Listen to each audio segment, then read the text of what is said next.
नमस्कार, सीएनबीसी की आवाज़ मोतीलाल ओसवाल स्टूडियो में आप सभी का स्वागत है। एक बहुत ही विचित्र सा दिन है आज। Shreya Veeru, good afternoon first of all. Good afternoon. और विचित्र इसलिए क्योंकि मार्केट में बड़ा गैप डाउन हुआ, रिकवरी आई, उससे ज़्यादा सेलिंग आई और पिछले आधे घंटे में शानदार रिकवरी है। और अगर आप देखें निफ्टी, बैंक निफ्टी सभी में रिकवरी है। निफ्टी आईटी ऊपर खुला लेकिन कोलैप्स हुआ, लेकिन मिड और स्मॉल कैप में शानदार रिकवरी है। और कहीं ना कहीं एक सेंस बन रही है कि आज के मार्केट को आप एक बहुत बड़ी रेजिलियंस की तरह से मानेंगे। ध्यान रखिएगा, हम फ्राइडे की एक बहुत बड़ी रैली के बाद आज सुबह आए यहाँ पर, और आज जिस तरीके से HDFC bank, axis bank, Kotak bank, जिस तरीके से इनमें गिरावट आई, जिस तरीके से सुबह कच्चा तेल 90 के ऊपर था, उन सब को जिस तरीके से आज मार्केट ने एब्जॉर्ब किया है और उसके बावजूद ज़्यादा नहीं गिरा है। और जो क्रूशल सपोर्ट हैं 24,150 के निफ्टी पर, आजकल वो एग्जैक्टली वही है, और बैंक निफ्टी पर 57,500 अगेन आजकल वो एग्जैक्टली वहीं पर है। वो जो क्रूशल लेवल्स हम डिस्कस कर रहे थे उनको बैंक निफ्टी ने डिफेंड किया है। अब देखते हैं आखिरी का 1-1.5 घंटा हमारे लिए क्या लेकर आएगा, लेकिन मैं इतना डिसअपॉइंटेड नहीं हूँ मार्केट के आज के सेशन से। खैर, डिटेल में बात करेंगे, लेकिन फिलहाल शो की शुरुआत करेंगे हेडलाइंस के साथ। वेस्ट एशिया जंग में फिर आया नया मोड़, ईरान का बड़ा बयान, युद्ध रोकने के लिए मध्यस्थों से मिले कई प्रस्ताव, कहा एमओयू तभी सार्थक जब सभी पक्ष इसको मानने को हों तैयार। ब्लूमबर्ग की खबर के बाद क्रूड में दिखी नरमी, 91 वाला कच्चा तेल फिसल कर 89 के नीचे आया। मध्यस्थता को लेकर ईरान के पॉजिटिव बयानों से बाजार में अच्छी रिकवरी। निफ्टी निचले स्तर से करीब 100 पॉइंट ज्यादा रिकवर होकर पहुंचा 24,250 के करीब। बैंक निफ्टी में भी निचले स्तर से करीब 400 अंकों की रिकवरी। वहीं अच्छी तेजी के साथ मिड कैप इंडेक्स कर रहा है आउट परफॉर्म। इंडिया विक्स भी आया नीचे। एचडीएफसी, कोटक और एक्सिस बैंक ने बिगाड़े बैंकिंग और फाइनेंशियल सेक्टर के सेंटीमेंट, करीब 2% फिसला निफ्टी फाइनेंशियल सर्विसेज इंडेक्स। साथ ही रियल्टी और ऑटो में भी दबाव। वहीं फार्मा शेयरों में जोरदार तेजी, करीब 2% चला इंडेक्स। साथ ही सरकारी बैंक्स में भी शानदार तेजी। अच्छे नतीजों के बाद रिलायंस में खरीदारी, पहली बार किसी तिमाही में कंपनी का रेवेन्यू निकला 3 लाख करोड़ रुपए के पार। उधर कमजोर रिजल्ट्स के बाद टूटे एक्सिस बैंक और एचडीएफसी बैंक और कोटक महिंद्रा बैंक, तीनों शेयर 3 से 4% फिसल कर निफ्टी के टॉप लूजर्स में हुए शुमार। कल आएंगे निफ्टी में शामिल बजाज ऑटो के Q1 नतीजे, 34% बढ़ सकता है कंपनी का मुनाफा, मार्जिन में भी दिख सकता है सुधार। वहीं 30% बढ़ सकता है टीवीएस का प्रॉफिट, लेकिन मार्जिन पर थोड़ा दबाव मुमकिन। साथ ही बंधन बैंक, अदानी एनर्जी और इंडियन होटल्स जैसे नंबर्स का रहेगा इंतजार। आज के बिग स्टॉक्स स्पॉटलाइट और चार्ज पीढ़ी पड़े सटीक। अच्छे रिजल्ट्स के बाद पीएनबी में उछाल, शेयर के 5% चढ़कर वादा के टॉप गिनेस में हुआ शुमार। वहीं बेहतर रिजल्ट्स के बाद आईसीआईसीआई बैंक में मजबूती कायम, साथ ही जेजेबू स्टील भी चमका। वहीं स्पॉटलाइट एक्साइड भी पहुंचा मजबूत स्थिति में। उधर मजबूत चार्ज के दम पर चले एम्फेसिस और भारत फौज। ऑटो एंसिलरी शेयरों पर गोल्डमैन सैक्स की बुलिश रिपोर्ट, कहा अब तक सिर्फ ऑटो तक सीमित नहीं, कंपनियां हाई वैल्यू प्रिसीजन मैन्युफैक्चरिंग की तरफ बढ़े कदम। कहा प्रोडक्ट डाइवर्सिफिकेशन से आगे तेज ग्रोथ संभव। भारी हंगामे से शुरू हुआ संसद का मानसून सत्र, 7 अहम बिल पास करवाना चाहती है सरकार। कानून मंत्री अर्जुन राम मेघवाल ने सुप्रीम कोर्ट संशोधन बिल किया पेश। सदन शुरू होने से पहले बोले मोदी, मानसून हो या मानसून सत्र, अगर दोनों ही पीआर एक्टिव हों तो बहुत ही प्रोडक्टिव होंगे।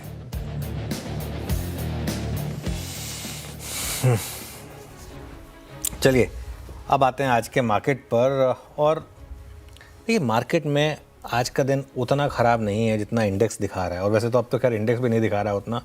लोअर लेवल से 116 पॉइंट की रिकवरी आ चुकी है निफ्टी में। एक बार रखिएगा ज़रा निफ्टी का रिकवरी फ्रॉम लोज वाला प्लेट, और बैंक निफ्टी का भी रखिएगा, दोनों का रखिएगा। नीचे प्ले हो रहा है, देखिए निफ्टी में 114 पॉइंट की रिकवरी है और बैंक निफ्टी में करीब 400 पॉइंट की रिकवरी है। तो कुल मिलाकर अच्छी रिकवरी आपको आती हुई दिखाई देगी। ये निफ्टी की रिकवरी है, करीब 115 पॉइंट हो गए अब, और टेक्निकली हम डे हाई पर हैं। और बैंक निफ्टी में भी हम अब टेक्निकली डे हाई पर आ चुके हैं। और आज की गिरावट जो है ना, वो मोटे तौर से अगर आप देखेंगे तो 3 स्टॉक्स हैं, कुल मिलाकर 3 स्टॉक्स हैं। और अगर आप निफ्टी का कंट्रीब्यूशन देखेंगे वो भी फायर करेगा साथ ही। एचडीएफसी बैंक, कोटक बैंक और एक्सिस बैंक, ये 3 शेयर्स हैं जिनकी गिरावट की वजह से मार्केट में आज आपको निफ्टी पर इतना प्रेशर आता हुआ दिखाई देगा। ये देखिए, एचडीएफसी बैंक 86 पॉइंट है, एक्सिस बैंक 57 पॉइंट है, कोटक चलो अभी इसमें से गायब हो गया, लेकिन इन दोनों को जोड़ दो तो आप निफ्टी जितना गिरा उससे कहीं ज़्यादा है। सिर्फ एक HDFC बैंक 86 पॉइंट है, बाकी सब तो अगर आप देखें, और HDFC बैंक प्लस एक्सिस में काफ़ी बड़ी गिरावट है। तो थोड़ा इस चीज़ को देखें, अगर आप मिड कैप और स्मॉल कैप यहाँ पर अच्छी रिकवरी है इनफैक्ट, और यहाँ पर तो तेज़ी है। आज पूरे दिन मिड कैप और स्मॉल कैप खुलते ही ग्रीन में आ गए थे मिड कैप्स, और उसके बाद पूरे दिन ग्रीन में ही रहे हैं। एडवांस डिक्लाइन भी अगर आप देखेंगे तो मोर और लेस अच्छा ही रहा है। एडवांस डिक्लाइन जो लाइंस हैं वो क्रिस क्रॉस कर रही हैं बीच बीच में, लेकिन अभी भी गैप है एडवांसेस और डिक्लाइंस के बीच में। और ईरान की स्टेटमेंट के बाद थोड़ा सा कच्चा तेल भी नीचे आया, ये भी एक बड़ा फैक्टर है मार्केट के लिए। देखते हैं इसको कितना मार्केट पॉजिटिवली लेगा। और निफ्टी और बैंक निफ्टी दोनों ने क्रूशियल लेवल्स बचाए हैं अब तक, ये एक और इम्पॉर्टेंट चीज़। निफ्टी ने 24,150 और बैंक निफ्टी ने 57,500 ये बचाया है। और सुबह यही दो हमारे जो लेवल्स थे ये मेक और ब्रेक थे। लेकिन एक सवाल उठता है कि चलिए ठीक है, बाकी सब चीज़ें अपनी जगह, ये HDFC बैंक के नंबर्स युद्ध हो या ना हो, जिस तरीके से आए और जिस तरीके से आज HDFC बैंक कब में प्रेशर आया, उसने क्या, जो बैंक निफ्टी में एक अच्छा खासा मोमेंटम बन रहा था, एक ब्रेकआउट बन रहा था, उसमें ब्रेक लगाए। आई थिंक ये एक बहुत बड़ा सवाल होगा। राइट सर, सवाल इंपॉर्टेंट भी है, लेकिन रिकवरी है मार्केट में और मात्र 74 अंक नीचे रह गए हम अब निफ्टी पर, और बैंक निफ्टी भी 564 अंक नीचे है। एक वक्त इंट्राडे में तो हम 1000 अंक नीचे थे बैंक निफ्टी पर, तो यहाँ पर इंप्रूवमेंट देखने को मिल रही है। ब्रेथ में रस्साकसी है, हालांकि फेवर में अभी भी एडवांसेस कामकाज कर रहे हैं। मिड कैप और स्मॉल कैप रखेगा एक बार स्क्रीन पर, वहाँ पर अच्छी बढ़त 0.5% की तेज़ी के साथ हम मिड कैप और स्मॉल कैप में DSI के आसपास कामकाज करते हुए नजर आएंगे। लेकिन इम्पॉर्टेंट सवाल सर, आज जिस तरीके से गिरावट आई मार्केट में शुरुआत में, तो इस गिरावट में कितना लोकल फैक्टर था और कितना ग्लोबल फैक्टर था? यानी कि HDFC बैंक के नतीजों के बाद स्वाभाविक सी बात थी आज गिरना था, उसका कितना इम्पैक्ट देखने को मिला, और ये ईरान वॉर का कितना बड़ा असर था आज मार्केट की गिरावट में? देखिए, मैं ये कहूँगा कि 80 to 90% एक्चुअली HDFC बैंक का इम्पैक्ट है। एक्सिस की इतनी इम्पोर्टेंस नहीं है, मतलब ठीक है इम्पोर्टेंट, ऐसा नहीं है कि अब इंडेक्स का स्टॉक है तो मतलब, लेकिन फिर भी बिटवीन अगर आप मुझे चूज़ करने को कहेंगे कि HDFC बैंक और axis bank, obviously HDFC bank की इंपॉर्टेंस ज़्यादा है।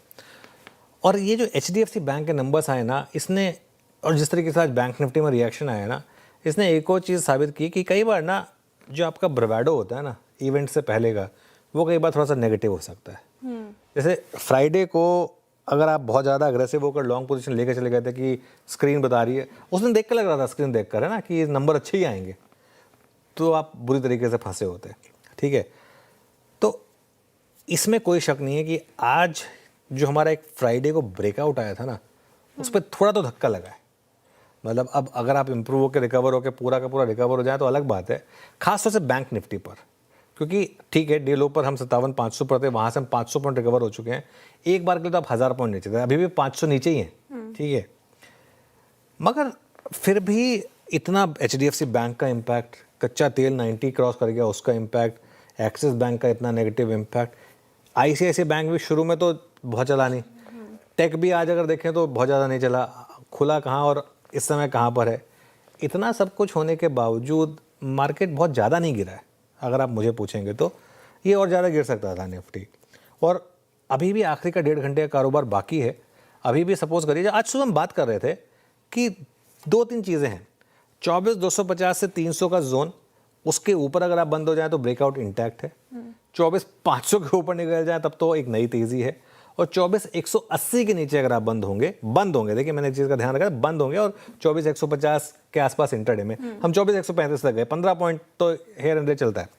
तो जब तक वो लेवल इंटैक्ट है तब तक एक होप रहेगी कि वो ब्रेकआउट इंटैक्ट है। आप 180 के नीचे बंद हो गए तो फिर वो ब्रेकआउट फेल होने का रिस्क रहेगा। लकीली एक सेंस बन रही है कि उसके तो ऊपर बंद होंगे हम, जिस तरीके से रिकवरी आई है, और अभी तो आखिरी का 1.5 घंटा बाकी है, हु नोज, और अगर 1-2 बयान और आ गए और एक बार कच्चा तेल रखिएगा, अगर थोड़ा सा और कच्चा तेल गिर गया, 88 पे आ गए अब हम सुबह 91 पर थे, अभी अगर मान लो 87 पॉइंट समथिंग हो जाता है कुछ देर में, अगर पूरी की पूरी बढ़त गंवा देता ये जो ओवरनाइट वाली थी, तो आप एक बार के लिए हो सकता है ग्रीन में ही बंद हो जाए। तो 24,300 350 के अगर बीच में बंद हो जाए तो बहुत बड़ा पॉजिटिव होगा हमारे लिए, लेकिन 24,150 के नीचे नहीं बंद होना चाहिए, 150 180 बेसिकली इसके नीचे नहीं बंद होना चाहिए। बहुत कुछ मुझे लग रहा है कि बैंक निफ्टी के ऊपर डिपेंड करेगा, और एक नज़र आप रखिए कच्चे तेल पर भी, ठीक है। निफ्टी के जहाँ तक लेवल्स की बात है, सपोर्ट रहेगा आपका 24,150 पर, जो वेल डिफाइंड है, 135 150, और रेजिस्टेंस 24,300 से 350। देखते हैं हम उस जोन की तरफ जाएंगे नहीं जाएंगे, लेकिन हम डे हाई पर हैं। टेक्निकली हम निफ्टी पर डे हाई पर हैं। जो सुबह सुबह का लेवल से हम स्लिप हुए थे, उससे तो काफ़ी अच्छी रिकवरी आ चुकी है। बैंक निफ्टी पर जहाँ तक अप्रोच है, बैंक निफ्टी पर सपोर्ट रहेगा आपका 57,500 पर, आज का जो लो था बेसिकली, और रेजिस्टेंस रहेगी, पहली रेजिस्टेंस को अब हम हिट कर रहे हैं 58,000 से 58,200। हम डे हाई पर हैं एक्चुअली बैंक निफ्टी पर। कितना क्यूरियस है ना, अगर आपने पोजीशन कैरी की है तो आप लॉस में हैं, लेकिन अगर आपने सुबह खरीदा पैनिक में तो आप प्रॉफिट में हैं। और यही मार्केट है, डिपेंड करता है आपने कहाँ लिया है। अगर आप फ्राइडे का लॉन्ग लेके बैठे हैं तो बहुत बुरा लग रहा होगा आपको अभी भी, लेकिन अगर आपने सुबह एंट्री कर ली तो आपके लिए बहुत बड़ा पॉजिटिव हो गया। और सुबह मार्केट ने एक एंट्री दी है, वैसे निफ्टी बैंक निफ्टी दोनों में जो हमने जोन बताए थे वहाँ पर फ्रेश एंट्री मिली। हाँ, ये जरूर है कि जो फ्राइडे से कैरी कर रहे हैं उनके लिए जरूर अभी भी लॉसेस होंगे, और फिर उसके बाद बड़ी रेजिस्टेंस आएगी करीब करीब 58,500 पर। एक और चीज़ दिखाना चाहता था आपको, पंजाब नेशनल बैंक का चार्ट दिखिएगा एक बार। आज रफ्तार घोड़े में हम डिटेल में डिस्कस करेंगे, 5.5% ऊपर है आज ये स्टॉक। तो ऐसा नहीं है कि मार्केट सिर्फ कच्चे तेल को देखकर या रुपए को देखकर और एक ट्रेड प्ले कर रहा है। अगर नंबर आपने अच्छे डिलीवर करें तो मार्केट रिएक्ट कर रहा है, ये पॉजिटिव है। वैसे बाय द वे करेंसी में भी रिकवरी आई है सुबह के लोज के मुकाबले। अगर आप देखेंगे तो डॉलर रुपी वहाँ पर भी थोड़ी सी रिकवरी है। देखिए आप 96.52 का होता, वहाँ से 96.38 पर आए हैं, और अब निफ्टी में अच्छी खासी रिकवरी बन रही है। देखते हैं, लेट्स सी आखिरी का 1.5 घंटा क्या लेकर आएगा। वीरो, स्टॉक स्पेसिफिक कहाँ पर एक्शन? बिल्कुल अनुज, गुड आफ्टरनून अनुज। देखिए, पहला स्टॉक मैं पिक करूंगा मैनकाइंड फार्मा।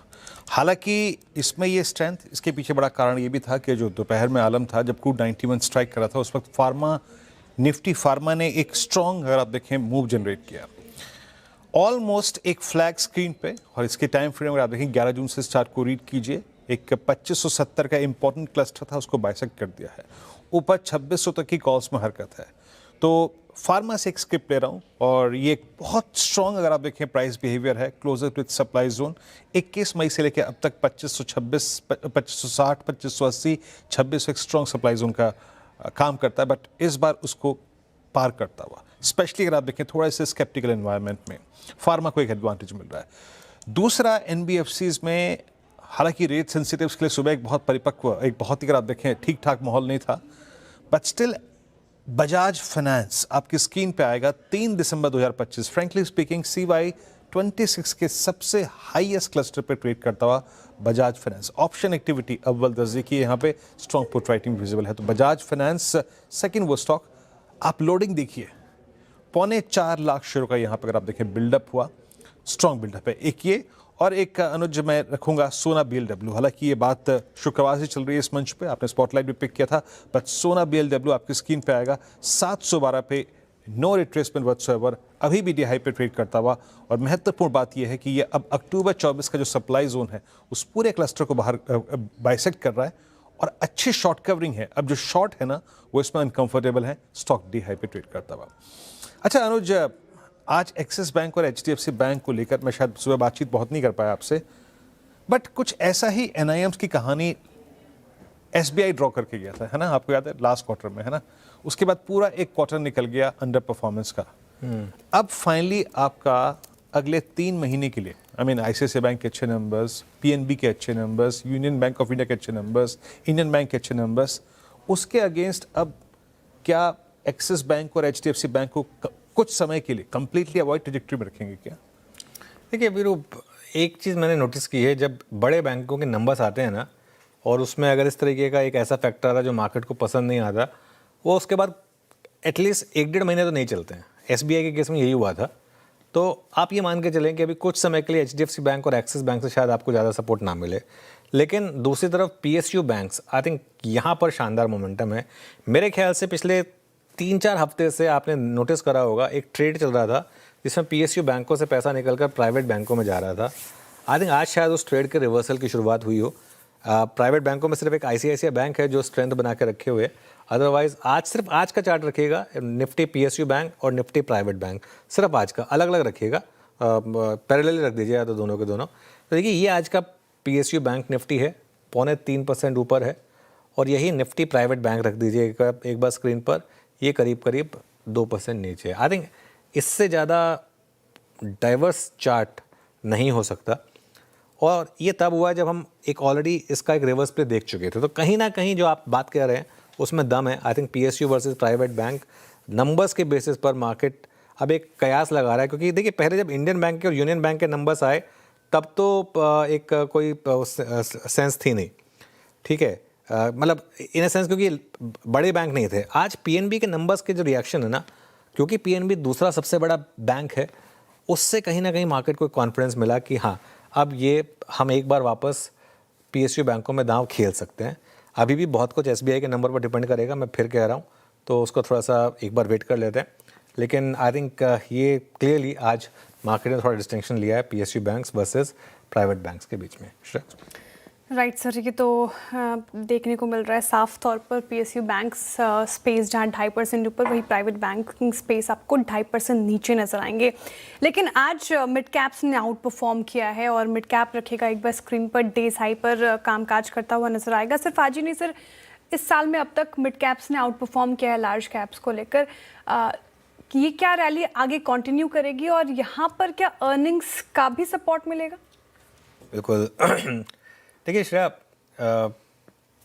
मिड कैप और स्मॉल कैप में आज की रैली बहुत ज़्यादा हार्टनिंग है, बहुत ज़्यादा हार्टनिंग है। मतलब अगर आप मुझे पूछेंगे ना पर्सनली, तो जिस तरीके से आज मिड कैप और स्मॉल कैप में रिकवरी आई है ना, उसने एक चीज़ बताई है कि कहीं ना कहीं मार्केट में बड़ा ट्रेंड अभी भी तेज़ी का ही है। और मार्केट इतना कुछ सहने के बाद भी, और मैं ये इसलिए नहीं कह रहा हूँ कि लास्ट के 1 घंटे में निफ्टी में रिकवरी आ गई है, सुबह से ही मिड कैप और स्मॉल कैप अच्छा कर रहे थे। और मैं बताऊँ, निफ्टी में कभी कभी 100-150 पॉइंट की डिक्लाइन आ जाना कोई बड़ी बात नहीं है, और अब तो सिर्फ 73 पॉइंट की डिक्लाइन रह गई है, और बैंक निफ्टी में करीब करीब 400 पॉइंट की। लेकिन इसके बीच में मिड कैप और स्मॉल कैप का चलना आपको एक चीज़ बता रहा है कि ओवरऑल मार्केट उतना नर्वस नहीं है इस वॉर को लेकर। क्योंकि अगर ऐसा हुआ होता तो सबसे ज़्यादा मिड कैप गिरते। आपको याद होगा जब मार्च में हम मार्केट में गिरे थे, सबसे ब्रूटल फॉल मिड कैप और स्मॉल कैप में आया था।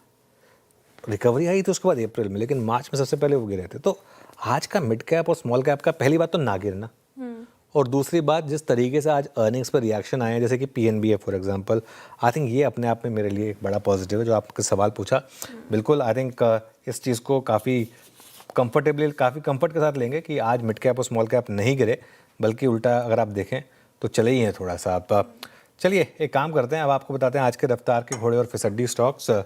रफ्तार के घोड़े में सबसे पहले तो हैज़ टू बी आज का रियली अरबी घोड़ा PNB। शानदार नतीजे, और सच बताऊं तो आज सुबह एक हमने एक बोल्ड व्यू लिया था इस पर कि PNB आज काफ़ी अच्छा करेगा।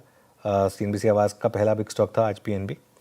टॉरेंट फार्मा और मैनकाइंड फार्मा, आज फार्मा शेयरों में अच्छी तेज़ी है। मैंने ये 2 पिक किए, वैसे और भी कई स्टॉक्स हैं जो अच्छा कर रहे हैं, लेकिन टॉरेंट और मैनकाइंड ये सबसे ज़्यादा FNO में शानदार तेज़ी दिखा रहे हैं इस वजह से।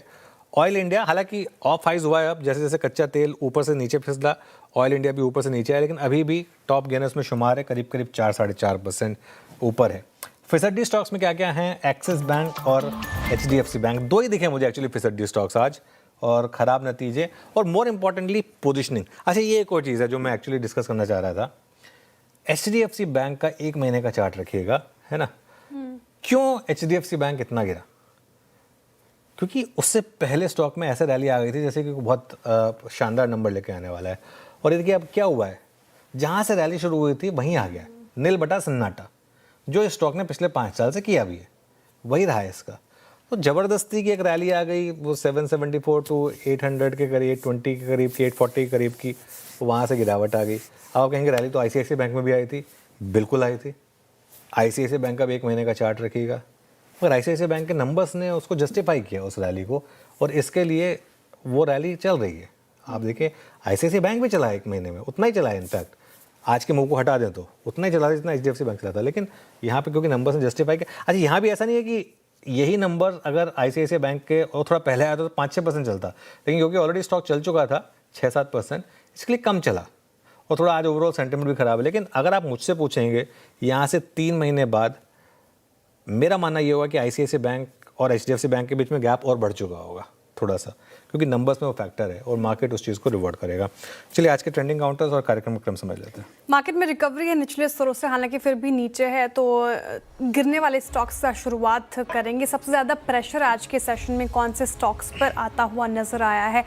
Axis bank, HDFC bank, Kotak Mahindra bank 5.5%, axis bank down है, HDFC बैंक 5%, कोटक भी 2% डाउन। नतीजों का इम्पैक्ट स्ट्रीट ने किया है punish. Maruti Suzuki auto pack में आज थोड़ी दिक्कत है, 2.5%, ये भी आपको नीचे कामकाज करता हुआ नजर आएगा।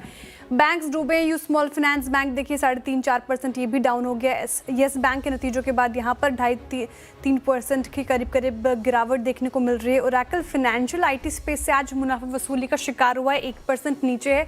और CDSL वायदा में अगर आप देखें टॉप लूजर में शुमार है, करीब 2% नीचे है। लेकिन इस मार्केट में चले कौन से स्टॉक्स हैं आपके स्क्रीन पर आएंगे और अच्छी तेज़ी आपको नजर आएगी। ट्रेंट में जो कि 3% ऊपर है, निफ्टी का टॉप गेनर बना हुआ है, पूरा फार्मा स्पेस अच्छा है, सिप्ला 2% ऊपर, डॉक्टर रेड्डीज देखिए 1.5% ऊपर, और आज का इक्का JSW स्टील भी अगर आप देखें नतीजों के बाद चढ़ता हुआ नजर आया 1.5% ऊपर खराब मार्केट में भी। PNB नतीजे शानदार थे और स्ट्रीट ने रिवॉर्ड किया है 5.5% ऊपर, वायदा का टॉप गेनर बना हुआ है। ऑयल इंडिया ऑब्वियसली क्रूड में जिस तरीके से उछाल 4% ऊपर, JSW एनर्जी लगभग 5% ऊपर, और यूनियन बैंक ने भी जगह बनाई है। पूरा PSU बैंक अच्छा करता हुआ ये भी काउंटर आपको 5% ऊपर नजर आएगा। आगे बढ़ते हुए बताती हूँ कि कार्यक्रम में होगा क्या। तो फंडामेंटल राय देने के लिए हमारे साथ होंगी मोतीलाल ओसवाल की स्नेहा पोदार जी। टेक्निकल कॉल्स लेंगे हम मानस जी, राजेश जी, राजेश पालविया जी, पंकज जी, अरुण कुमार मंत्री जी और सोमिल जी से। 2:20 पर US ईरान वॉर पर लेटेस्ट अपडेट लेकर आएंगे होरमाज। 2:30 बजे ऋतु बताएंगे आपको कि आज प्राइवेट बैंक फोकस में क्यों है। फिर 2:40 पर सुदर्शन बजाज ऑटो के नतीजों का अनुमान बताएंगे, साथ ही दीपाली TVS मोटर का अनुमान लेकर आएंगी। वही आशीष बताएंगे आपको इंडियन होटल्स का प्रीव्यू। 2:55 पे बिग मार्केट वॉइस में हमारे साथ जुड़ेंगे पाइपर सरिका के फाउंडर और फंड मैनेजर अभय अग्रवाल जी। 3:10 पर अनुज जी से स्ट्रैटेजी कल के लिए। 3:15 पे डीलिंग रूम चेक होगा। 3:20 पे होगा BTST STBT कॉल्स।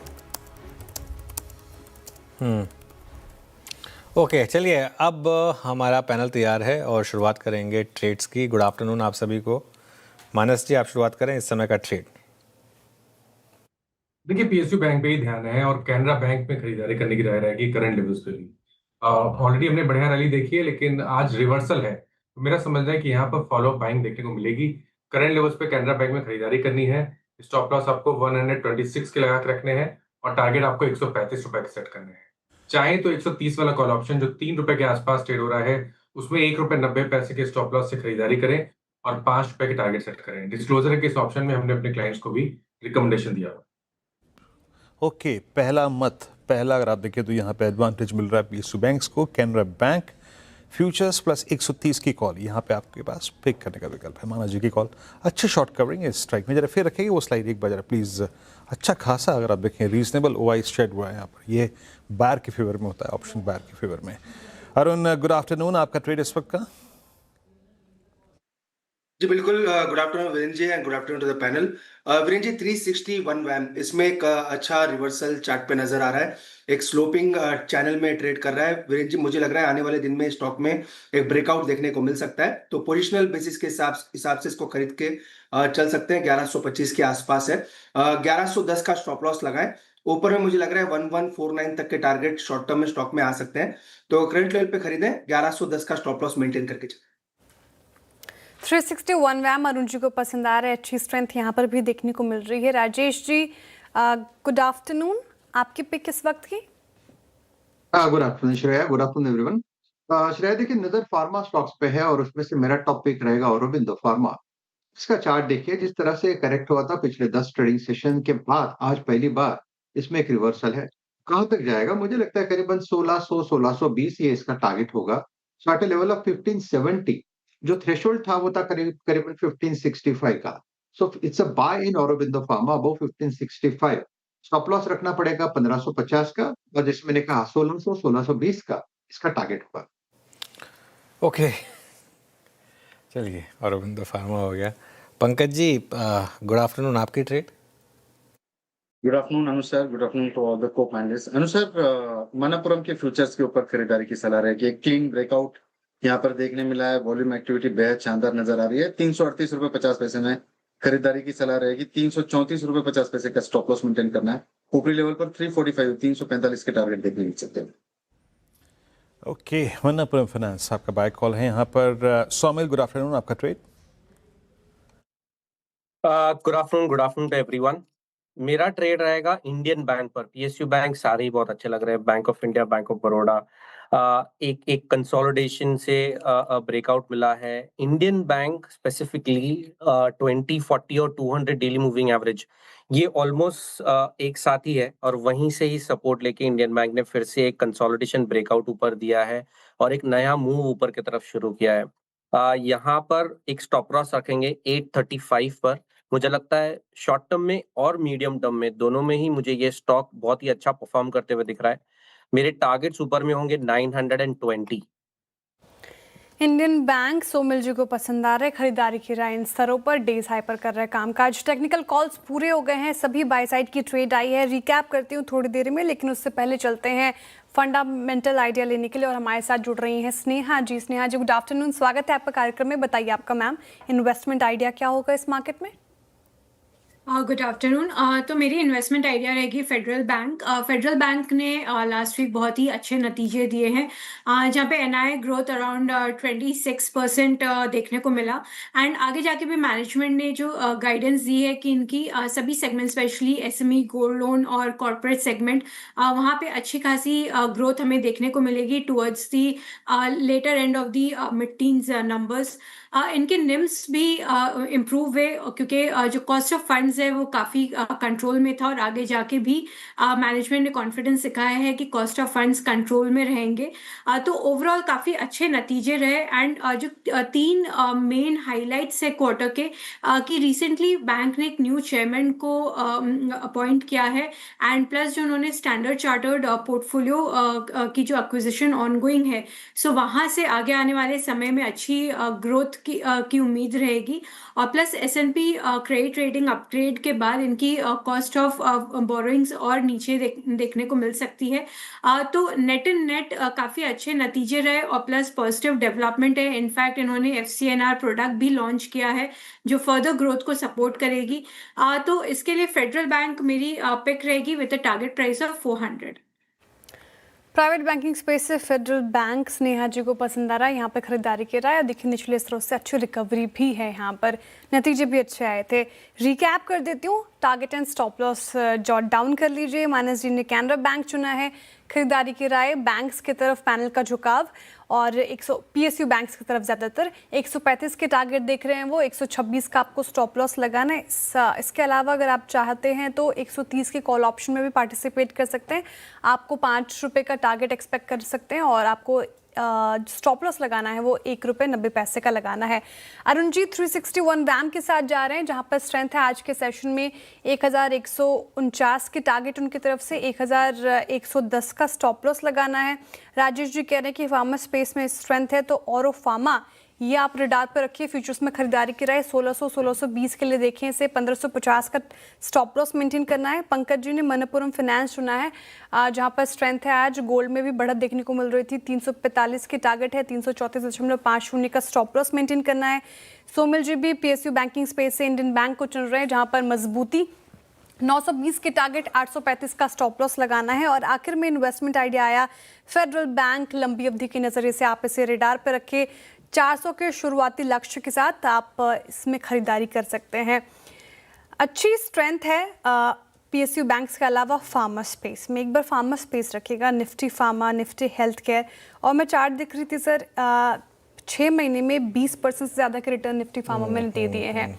ये स्पेस कैसा लग रहा है? हमने कई बार चार्ट GPT स्पॉटलाइट में इसको पूरा कवर किया है, इनफैक्ट स्पेसेस को भी हमने लिए हैं। यहाँ पर क्या स्ट्रैटेजी, क्या व्यू? बिल्कुल, देखिए इस पर आऊँ उससे पहले मैं अल्ट्राटेक के नंबर्स देख रहा था। फिनोमिनल नंबर्स हैं अल्ट्राटेक के, फिनोमिनल। और सच बताऊँ तो अब क्या है ना, कई बार मार्केट नंबर्स के तुरंत बाद रिएक्शन देता है, और ऐसा नहीं कि स्टॉक कोई बहुत ज़्यादा चला है। अगर आप इसको देखेंगे ना, मतलब डेली चार्ट पर, तो ठीक है, मतलब एग्जैक्ट 200 डे मूविंग एवरेज पर है इस समय। अब तो ये काफ़ी क्रूशल होगा। आज नॉर्मली ऐसे स्टॉक्स में जो रिएक्शन है वो अगले दिन आता है, क्योंकि इंस्टीट्यूशनल स्टॉक्स हैं तो उसके बाद मार्केट रिएक्ट करता है। लेकिन मैं नंबर्स देख रहा हूँ, किसी भी एंगल से कोई कंप्लेन नहीं है। एबिडा में भी अच्छी खासी बीट है, करीब करीब 80 करोड़ के करीब की। मार्जिन में बीट है और टॉप लाइन ड्रिवन बीट है। एक वॉल्यूम का नंबर और होता है, वो देखेंगे थोड़ा सा। तो घरेलू वॉल्यूम भी 13% बढ़ा है, तो डबल डिजिट वॉल्यूम ग्रोथ भी है। मेरे ख्याल से नंबर्स अच्छे हैं, हर पैरामीटर पर टिक करेगा इसको। बाकी देखते हैं। आई थिंक कल थोड़ा सा ब्रोकरेज व्यूज़ भी देखेंगे क्या होगा वहाँ पर। आपका सवाल फार्मा पर, शायद देखिए फार्मा में तेज़ी है। फार्मा में एक एल्गो ट्रेड है इस समय। एक तो रिस्क ऑफ एक डॉलर रुपये का जिस तरीके का मूव है उसका एक फैक्टर है, और कुछ तो मार्केट को लग रहा है कि फार्मा स्पेस जो है इस बार काफ़ी अच्छे नंबर्स आपको डिलीवर करके देने वाला है। आई थिंक ये कुछ कारण है। हमने लगातार ChatGPT स्पॉट इतना हमने फार्मा डिस्कस करा है कि अब तो डर लगता है बार बार रिपीट करने में। लगता है कि ऐसा लगे लोगों को कुछ मेहनत ही नहीं कर रहे हैं ना, तो उस वजह से अब थोड़ा सा हम अवॉइड करते हैं। मतलब ठीक है, बाद में कभी दोबारा आएगा तो लेंगे, क्योंकि वो इसमें इशू क्या होगा कि एक ही स्टॉक आप कितनी बार बोलेंगे। डिवीज लैब, लुपिन, ये सब टोरेंट फार्मा है ना, बार बार कितनी बार बोलेंगे। चलिए एक काम करते हैं, आगे बढ़ते हैं। और आज काफ़ी इंटरेस्टिंग एक्शन है। रोज़ सुबह आप फॉर्मास को देखते हैं CNBC आवाज़ पर, जो आपको युद्ध की जानकारी दे रहे होते हैं। इस बार जानकारी जो है वो आफ्टरनून में आ गई है। और क्या कह रही हैं फिर, ये वापस कि उस मार्केट से रिलेटेड ही गेम हो रहा है या फिर वाकई में कुछ मध्यस्थता की कोशिश हो रही है फॉर्मास? वही पुरानी फेमिलियर स्क्रिप्ट जिस तरह से प्ले आउट होती है। पहले आप हमले करते हैं, फिर आप कहते हैं कि चलिए बैठ के बात करते हैं, फिर आप बातचीत निगेट कर देंगे, रिजेक्ट कर देंगे, और फिर से बात वापस घूम फिर के वही आ जाएगी। अब ईरान के विदेश मंत्रालय के तरफ से ये ब्लूमबर्ग ने जो है उनका बयान जो है साझा किया है, जिसमें उन्होंने कहा है कि मध्यस्थों के ज़रिए जो है उन्हें एक प्रपोज़ल मिला है। अब उस प्रपोज़ल में क्या है, किसने ये प्रपोज़ल दिया है और उसके मायने क्या है, ये अब तक उसकी कोई क्लैरिटी नहीं है। और साथ ही साथ ईरान के विदेश मंत्रालय ने ये भी जो है वो साफ किया है कि MOU तब तक सार्थक है जब तक सभी पक्ष इसको मानते हैं। अब US ने भी ये कहा है कि ईरान जो है MOU का उल्लंघन कर रहा है, और एक तरफ ईरान कह रहा है कि US ने जो है MOU का उल्लंघन किया। और आज सुबह ही हम ये बात कर रहे थे कि ईरान ने जो है MOU को जो है रिजेक्ट कर दिया था। तो अब खबर ये भी आ रही है कि ईरान के जो इंटीरियर मिनिस्टर है वो आज पाकिस्तान का दौरा करेंगे। पाकिस्तान जाकर वहां पर बातचीत होगी। अब अमेरिका की तरफ से अब तक कोई इस बारे में आधिकारिक तौर पर बयान आया नहीं है, जबकि डोनाल्ड ट्रंप तो लगभग हर दूसरे दिन ये कहते हैं कि ईरान का फ़ोन आया था, वो डील करना चाहते हैं वगैरह वगैरह। लेकिन अब तक जो है अब उसके बारे में कोई ऑफिशियल कंफर्मेशन नहीं है। लेकिन इस खबर के बाद जो है कच्चे तेल में जो है थोड़ी सी नरमी देखने मिली है। आज सुबह जब ट्रेड शुरू हुआ था तब जाकर के ब्रेंट जो है $91 के पार निकल गया था। अब जाकर के ये फिर से जो है शुक्रवार के क्लोजिंग लेवल्स पर ही आ गया है, $88 के आसपास। लेकिन अब तक कोई बड़ी गिरावट इसलिए भी नहीं हुई है क्योंकि काफ़ी सारे जो है कुवैत के ऑयल ठिकानों पर पहले से ही ईरान ने हमले किए थे ओवर द वीकेंड, तो उसका डैमेज जो है अब तक असेस होना बाकी है। तो अब तक बात सारी हवा में ही है, कोई ऐसी क्लैरिटी अब तक निकल कर आई नहीं है। आगे क्या डेवलपमेंट्स होंगे ये हम कल सुबह शायद पता चल जाए। सारी बातें हवा में है ना। बिल्कुल सही कहा आपने। बट मीनवाइल अगर आप देखिए ईरान के स्टेटमेंट के बाद एक चीज़ हुई है कि वो जो क्रूड जो ऑलमोस्ट 12 बजे का जब मैं कार्यक्रम कर रहा था 91 के पैच को हिट कर रहा था, एटलीस्ट अगर आप देखें 88 तक रिट्रेस हुआ है। बट स्नेहा जी, बाजार ने कंप्लीटली अगर आप देखिए अपने आप को अपनी गियर शिफ्टिंग करी है। Look at pharma, day high पर आके ट्रेड कर रहा है, सारे फार्मा स्टॉक्स बाइंग विटनेस कर रहे हैं। और एक और चीज़ में विजिबल थी कि आज NBFCs में एक्शन है, वेदर इट्स कोल फाइनेंस कंपनियां या फिर कन्वेंशनल जो कंपनियां हैं। Look at Bajaj finance at 1064, almost ये CY26 का हाईएस्ट क्लस्टर हिट कर रही है। ये थोड़ा सा आज PSUs और NBFCs अच्छा कर रही हैं। NBFCs में आप लोगों की चॉइस क्या है इस वक्त?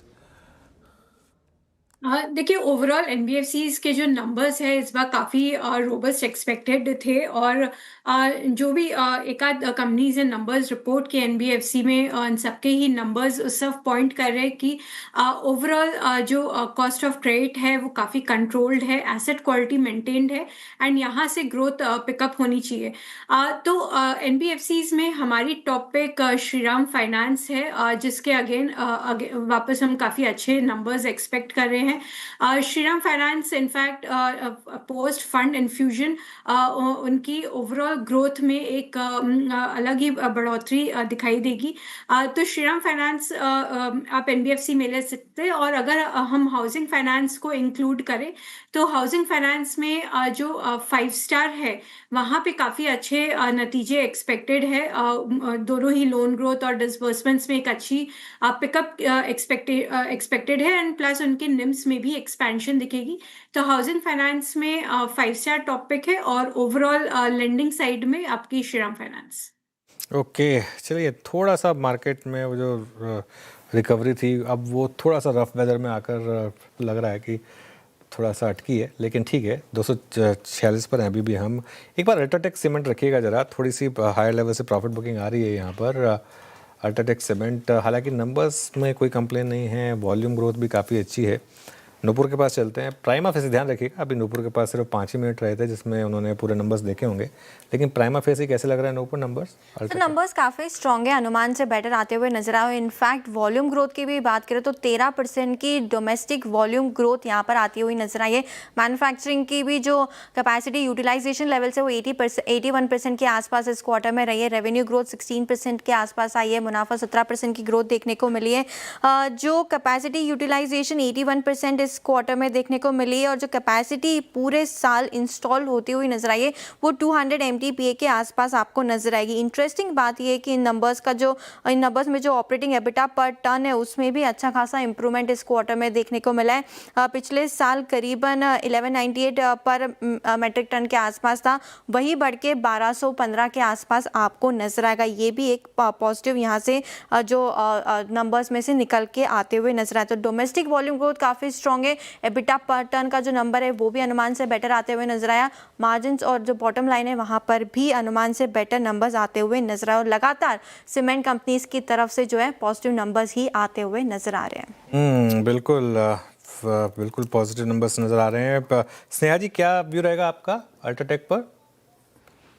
देखिए, जो मैंने नुपुर जी की जो बातें सुनी तो उसके हिसाब से नंबर्स हमारे भी एस्टिमेट से काफ़ी बेटर है एंड प्लस हमारा अनुमान है कि जो ओवरऑल सीमेंट में जो वॉल्यूम ग्रोथ है वो पोस्ट मॉनसून इसका मतलब सेकेंड हाफ ऑफ FY27 से अच्छा पिकअप होना चाहिए एंड प्लस जो प्राइसेस पे जो प्रेशर एक हमने विटनेस किया था वो अब यहाँ पे बॉटम आउट नज़र आ रहा है कि यहाँ पे उसकी बॉटम आउट हो जाएंगी प्राइसेस एंड H2 से शायद ये प्राइस हाइक्स ले पाएंगे।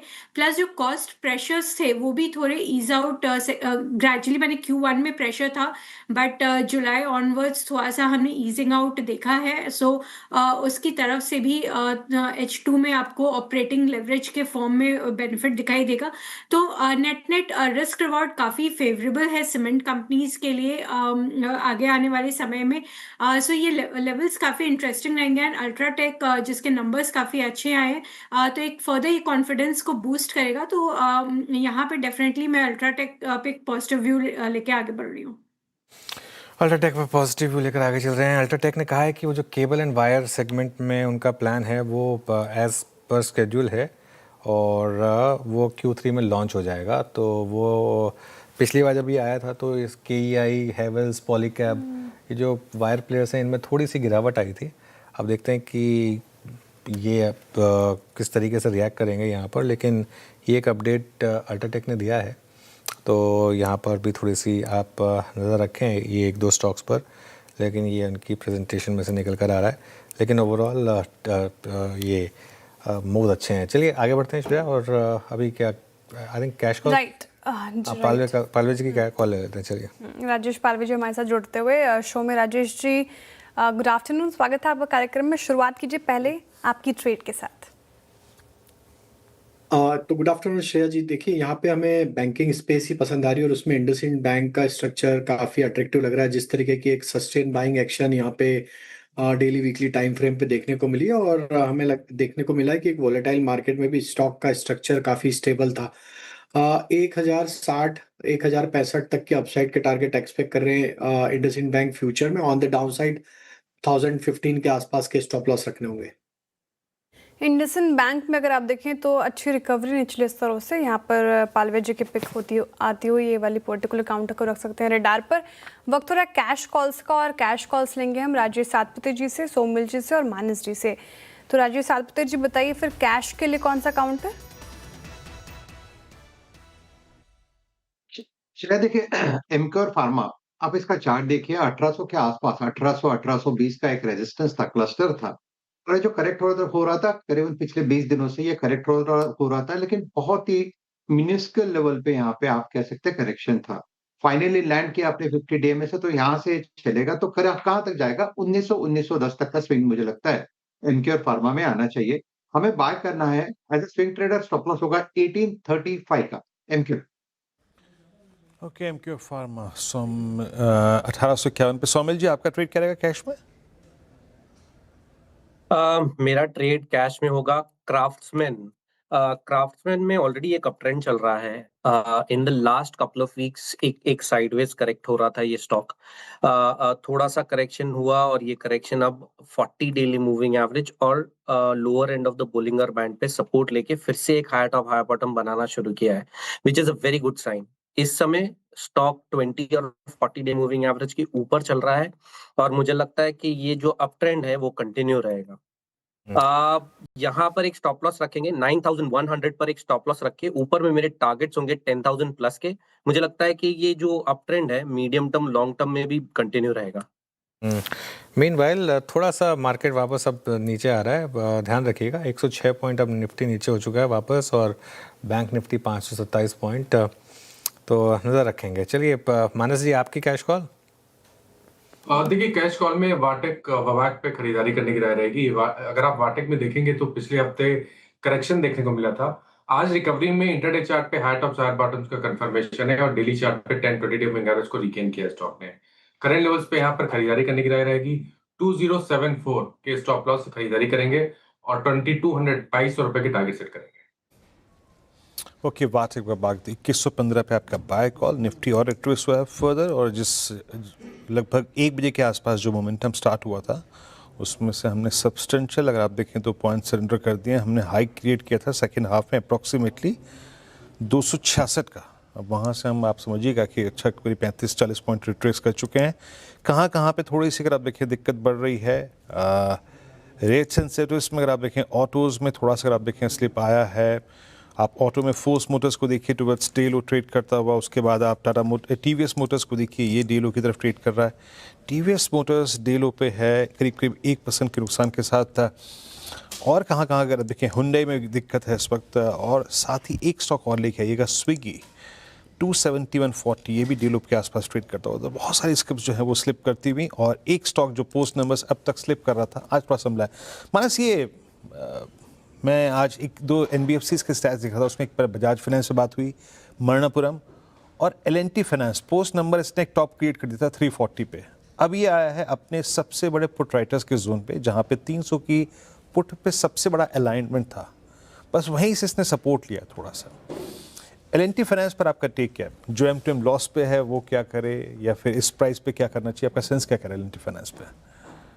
तो देखिए, व्यू नेगेटिव है। लोअर टॉप लोअर बॉटम्स का डेली चार्ट पे कंफर्मेशन है। 10-20 डे मूविंग एवरेज के नीचे फिसला है, नीचे की तरफ 290 तक फिसल सकता है, जहां पर 100 डे मूविंग एवरेज और 20 वीक मूविंग एवरेज आता है। तो मेरे ख्याल से इस गिरावट पे खरीदारी ना करें। कभी कोई बाउंस बैक मिले तो लॉन्ग पोजीशन से निकलना ही बेहतर स्ट्रेटेजी रहेगी। खरीदारी तभी करें जब स्टॉक 320 रुपए के ऊपर ट्रेड करना शुरू करे। LTF सेल ऑन राइज की स्ट्रेटजी रहेगी। ये हमने जब नंबर्स के बाद भी व्यू लिया था कि अब यहाँ से बहुत ज़्यादा चलने का ट्रिगर नहीं है स्टॉक में। अब बात करते हैं आज के बैंकिंग के रिपोर्ट कार्ड की। जी हाँ, 4 बड़े प्राइवेट सेक्टर बैंक्स के नंबर्स आए, लेकिन सिर्फ ICICI बैंक को छोड़ दें तो बाकी सब फेल हुए हैं मार्केट के व्यू से। ICICI बैंक पास हुआ है, लेकिन डिस्टिंक्शन इसकी भी नहीं आई, सिर्फ 1% ही ऊपर है। बाकी HDFC बैंक तो फेल ही हो गया, एक्सिस बैंक फेल हो गया, और कोटक को देख के लग रहा है ना कंपार्टमेंट में। लेकिन खैर एनीवे, एक काम करते हैं, रितु के पास चलते हैं और जानते हैं कि आखिर क्या खास रहा ICICI में और बाकियों में क्यों इस तरीके के मूव्स आए। रितु बताइए। जी हाँ, अगर आप ओवरऑल पिक्चर देखें, ये 4 सबसे बड़े प्राइवेट बैंक्स जिन्होंने नंबर्स रिपोर्ट किए हैं, उसमें से कुछ ट्रेंड्स नजर आते हैं। सबसे पहला ये कि ICICI बैंक की सबसे सॉलिड परफॉर्मेंस रही है it is a clear winner, सबसे बैलेंस्ड परफॉर्मेंस इस क्वार्टर की। दूसरा, हर बैंक में लोन ग्रोथ डिपॉजिट ग्रोथ से ज्यादा तेज बढ़ रहा है। तीसरा, कॉर्पोरेट लोन्स की डिमांड हर बैंक में बढ़ रही है और वो इसलिए है क्योंकि बॉन्ड मार्केट से पैसा उठाना कॉर्पोरेट्स के लिए महंगा हो गया है, तो वो बैंक्स की तरफ वापस जा रहे हैं। और दूसरी तरफ मार्जिन्स पर प्रेशर भी बना हुआ है और नए बैड लोन्स या फ्रेश स्लिपेजेस भी सभी बैंक्स में बढ़े हुए हैं। लेकिन बैंक्स का ये कहना है कि ये ज्यादातर सीजनल फैक्टर है, तो इससे ज्यादा कोई स्ट्रेस की जरूरत नहीं है। अब नंबर्स की बात करें, सबसे पहले प्रॉफिट। HDFC बैंक अब भी प्रॉफिट के मामले में सबसे बड़ा बैंक है, लेकिन प्रॉफिट ग्रोथ की अगर बात करें तो सिर्फ 5% ग्रोथ ईयर ऑन ईयर, जो इन 4 सबसे बड़े बैंक्स में सबसे स्लो है। ICICI बैंक का प्रॉफिट लगभग 16% बढ़ा है। एक्सिस बैंक और कोटक बैंक ने भी तेज प्रॉफिट ग्रोथ दिखाई, लेकिन उनका ऑफ कोर्स बेस बाकी दोनों से काफी छोटा है। कोर इनकम यानी नेट इंटरेस्ट इनकम में भी ICICI बैंक सबसे आगे है, जहां ग्रोथ करीब 13% देखने को मिली। HDFC बैंक का नेट इंटरेस्ट इनकम उसकी आधी ग्रोथ पे था, 6.7%, और एक्सिस और कोटक ने भी high single digit NII growth report की। अगर बिजनेस मोमेंटम की बात करें तो हर बैंक में, जैसा कि कहा, लोन ग्रोथ फास्टर है डिपॉजिट ग्रोथ से। क्रेडिट ग्रोथ में भी ICICI बैंक सबसे आगे रहा। एक्सिस भी काफी अच्छी बिजनेस मोमेंटम दिखा रहा है। उसके बाद कोटक और HDFC बैंक का नंबर आता है। अगर डिपॉजिट की बात करें तो इसमें एक्सिस ने काफी बढ़िया परफॉर्मेंस दी है, जबकि दूसरी तरफ कोटक सबसे पीछे रह गया। 12% ईयर ऑन ईयर कोटक की ग्रोथ थी डिपॉजिट्स की, लेकिन सीक्वेंशियली एकदम फ्लैट परफॉर्मेंस। अब आते हैं मार्जिन्स पे, जो प्रेशर दिख रहा है अक्रॉस बैंकिंग सिस्टम, बट इसमें भी ICICI बैंक एक इकलौता बैंक है जिसके मार्जिन्स इस क्वार्टर में भी बढ़ते नजर आए। HDFC बैंक, एक्सिस बैंक और कोटक तीनों के मार्जिन्स कम हुए हैं इस क्वार्टर में, और सबसे ज्यादा गिरावट एक्सिस बैंक के मार्जिन्स में दिखी गई। अब अगर एसेट क्वालिटी की बात करें, ओवरऑल पिक्चर अभी भी ठीक है, बिल्कुल साफ है, लेकिन अगर कंपैरिजन करें तो एक्सिस बैंक में ग्रॉस NPA रेशियो सबसे ज्यादा बढ़ा। HDFC बैंक में भी थोड़ा सा इंक्रीज देखा, जबकि ICICI बैंक और कोटक बैंक की एसेट क्वालिटी इंप्रूव हुई। लेकिन अगर फ्रेश स्लिपेजेस की बात करें तो वो सारे बैंक्स में बढ़े हैं, लेकिन इसके 2 कारण हैं। एक तो ये सीजनल है, टिपिकली आपकी एग्रीकल्चर बुक में स्लिपेजेस देखने को मिलते हैं फर्स्ट क्वार्टर में, और दूसरा मार्च quarter typically big clean up quarter होता है, तो वो बेस इफेक्ट की वजह से Q1 के नंबर्स थोड़े ज्यादा लगते हैं। ओवरऑल अगर देखा जाए तो इस क्वार्टर ICICI बैंक सब मिला के बिग 4 प्राइवेट बैंक्स में सबसे स्ट्रॉन्ग ऑल राउंड परफॉर्मर है। बिल्कुल, सबसे स्ट्रॉन्ग बिग प्राइवेट बैंक्स में ICICI बैंक ही रहा है। स्नेहा जी, अगर पैकिंग ऑर्डर रखना हो इन चारों का, तो आपका पैकिंग ऑर्डर क्या होगा? एक्सिस, ICICI, कोटक और चौथा कौन सा है? HDFC bank.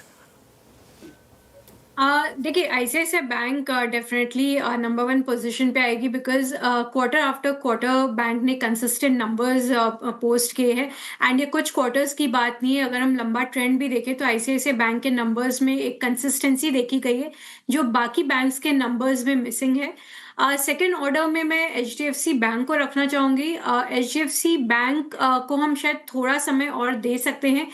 उनकी जो एक हाई कॉस्ट वाली जो बोरोइंग्स है वो कुछ 400-500 बिलियंस की, जो आगे नेक्स्ट 2 ईयर्स में मैच्योर होने वाली है।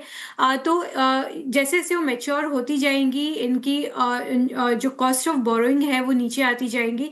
एंड प्लस सिनर्जी बेनिफिट्स जैसे जैसे और प्ले आउट होगी, तो होपफुली यहाँ पे एक ग्रोथ कंपैरेटिवली बेटर देखने को मिलेगा एक्सिस और कोटक के मामले में। थर्ड ऑर्डर में मैं कोटक को रखूंगी। कोटक के एटलीस्ट जो आप एसेट क्वालिटी है वो काफ़ी मेंटेन्ड है, दो उनकी जो ओवरऑल लोन ग्रोथ थी वो थोड़ी सी म्यूटेड थी compare to ICICI and HDFC bank, but at least asset quality well under control है।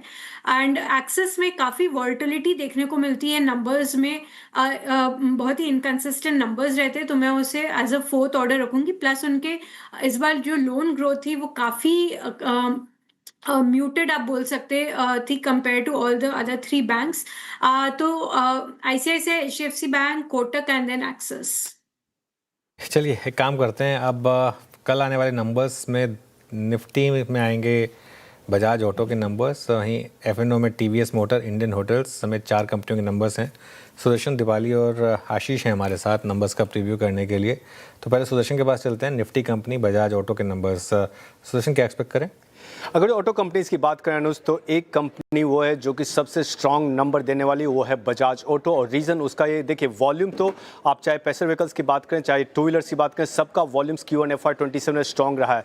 लेकिन अधिकांश कंपनीज के मार्जिन पे प्रेशर देखने को मिल सकता है दूसरे सारी कंपनीज की बात करें। लेकिन अगर जो बजाज ऑटो की बात करें तो इनका मार्जिन एक्सपैंड हो सकता है। उसका रीज़न क्या है? क्योंकि एक्सपोर्ट कंट्रीब्यूशन इनका ऑलमोस्ट 50% टोटल वॉल्यूम्स में करता है। और ऑल्सो रुपी जो डिप्रिशिएट किया है डॉलर के अगेंस्ट में, तो वो भी बेनिफिट करेगा इन TVS मोटर को और बजाज ऑटो को। अगर जो हेडलाइन नंबर्स की बात करें तो इनका प्रॉफिट में 34% का बढ़त देखने को मिल सकता है और आ सकता है 2,810 करोड़ रुपये। रेवेन्यू में भी 35% का बढ़त देखने को मिल सकता है और एबिटा भी ऑलमोस्ट 40% का बढ़त देख सकता है और वहाँ पे 3442 करोड़ और अगेंस्ट है 2482 करोड़। मार्जिन की बात करें, मार्जिन कंपनी कंटिन्यूसली 20% से ज़्यादा रिपोर्ट करे और इस क्वार्टर भी 20% से ज़्यादा रहने के आसार है। 20.2% और अगेंस्ट था 19.7%।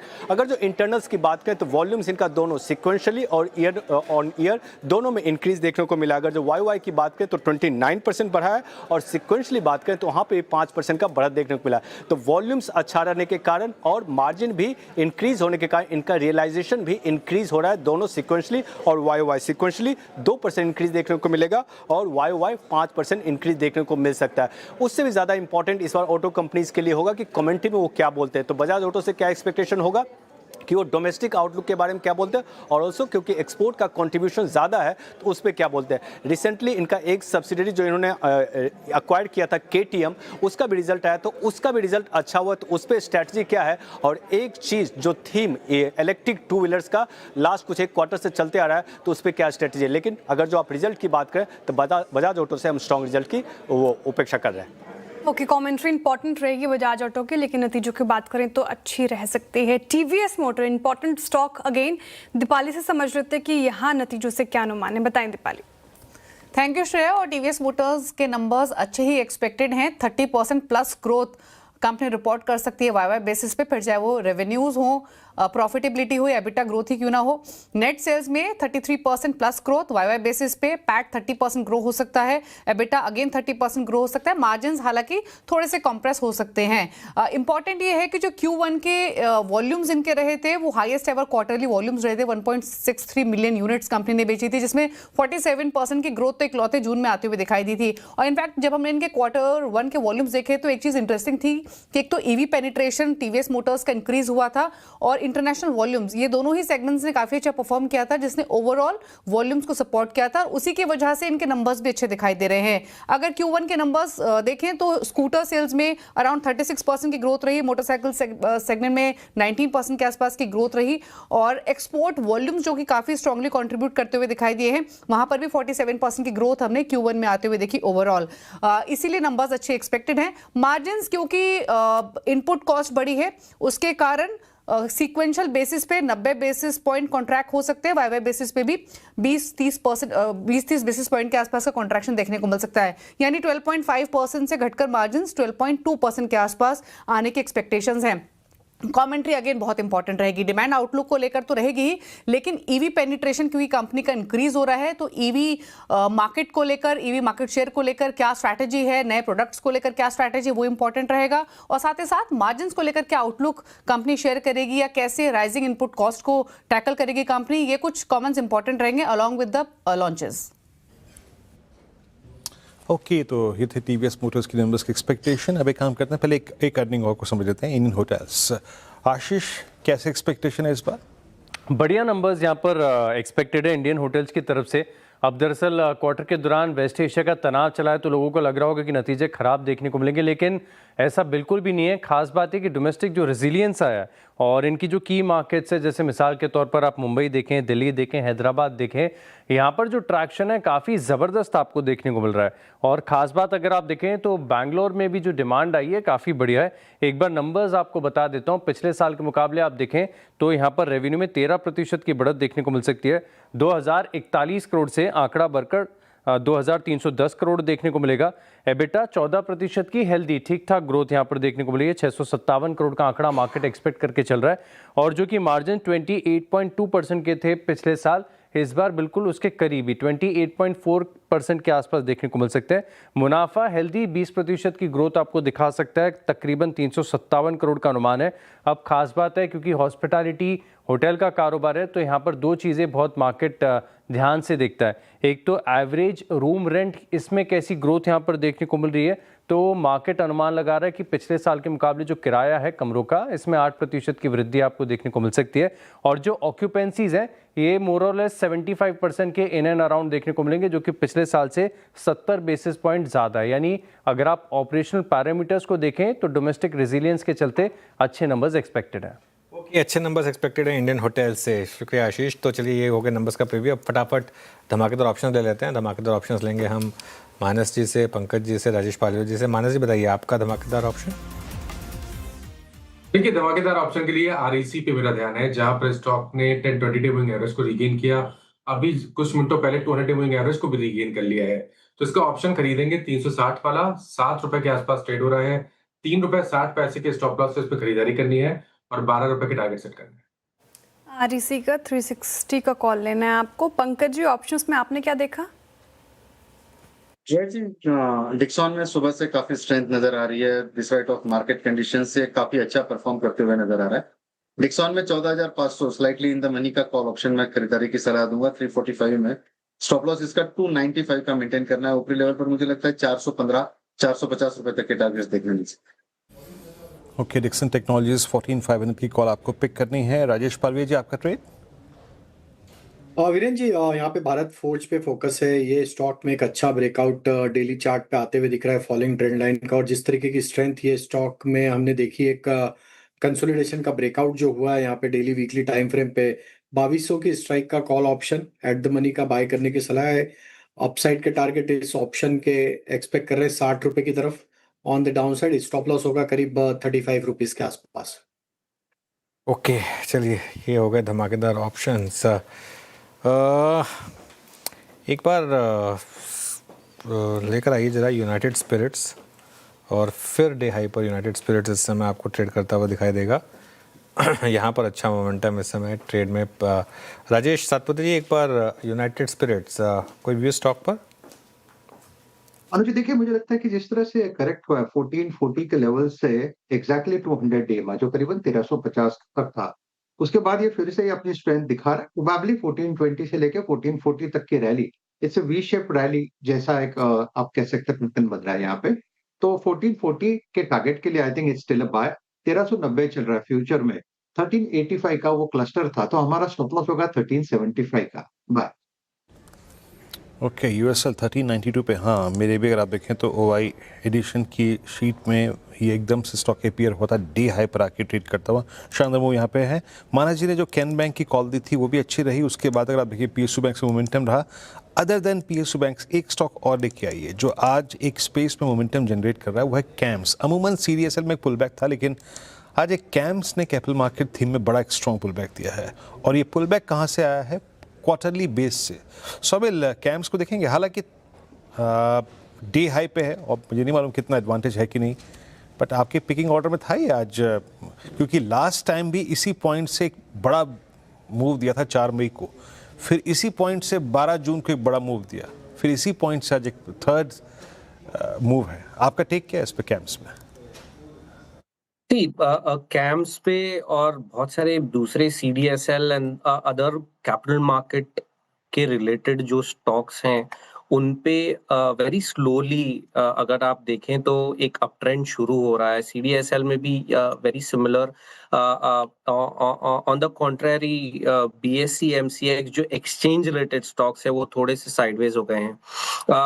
कैम्स में मुझे लगता है कि जो 200 डेली एक्सपोनेंशियल मूविंग एवरेज से और lower end of the Bollinger band से जो सपोर्ट मिल रहा है continuously, this is the third time actually कि यहाँ से एक सपोर्ट मिल रहा है अराउंड 740 720 के आसपास से, और एक अच्छा मूव शुरू हो रहा है और ऊपर की तरफ टिक नहीं पा रहा है, लेकिन मुझे लगता है कि ये एक ट्रायंगुलर पैटर्न है और ये ट्रायंगुलर पैटर्न जिस दिन खत्म होगा और ब्रेकआउट मिलेगा, मुझे लगता है कि मीडियम टर्म में बहुत ही अच्छे मूव्स देखने मिल सकते हैं। So overall I am very positive on camps, और नीचे में 740 720 के आसपास के एक स्टॉप लॉस लगा के मीडियम टर्म में इसके टारगेट्स आप एक्सपेक्ट कर सकते हैं अराउंड 845 पहला टारगेट और दूसरा अराउंड 880 के आसपास।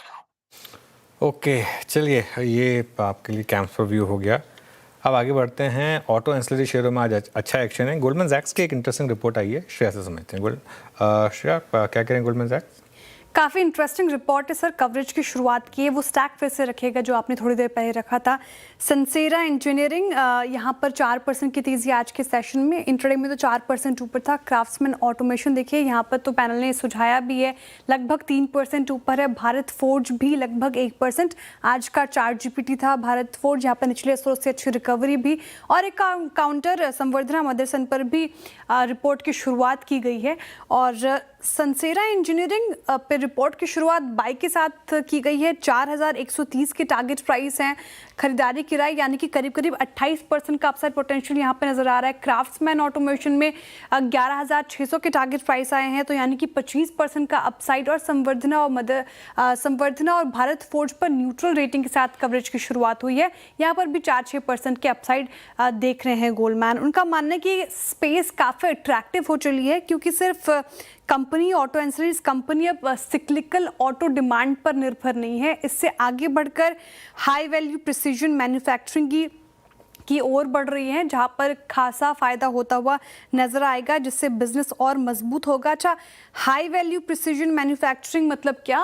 ऐसे कंपोनेंट्स जो एयरक्राफ्ट, ईवी, डिफेंस, एरोस्पेस में होते हैं, जहां पर एक्यूरेसी और प्रोडक्ट क्वालिटी काफ़ी इंपॉर्टेंट हो जाती है और जहां पर मार्जिन्स में खासा सपोर्ट मिलता है। तो इसीलिए उनका मानना है कि प्रोडक्ट डाइवर्सिफिकेशन से, प्रीमियमाइजेशन से फिनेंशियल ईयर 27 और 29 के दौरान अर्निंग्स ग्रोथ को भी काफ़ी सपोर्ट मिलेगा। तो अर्निंग्स मजबूत रहने की यहाँ पर उम्मीद जताई है गोल्डमैन ने। इसलिए सारे स्टॉक्स जो 4-5 स्टॉक्स बताएं मैंने, वहाँ पर कवरेज की शुरुआत और अच्छे अग्रेसिव टारगेट प्राइस आए हैं।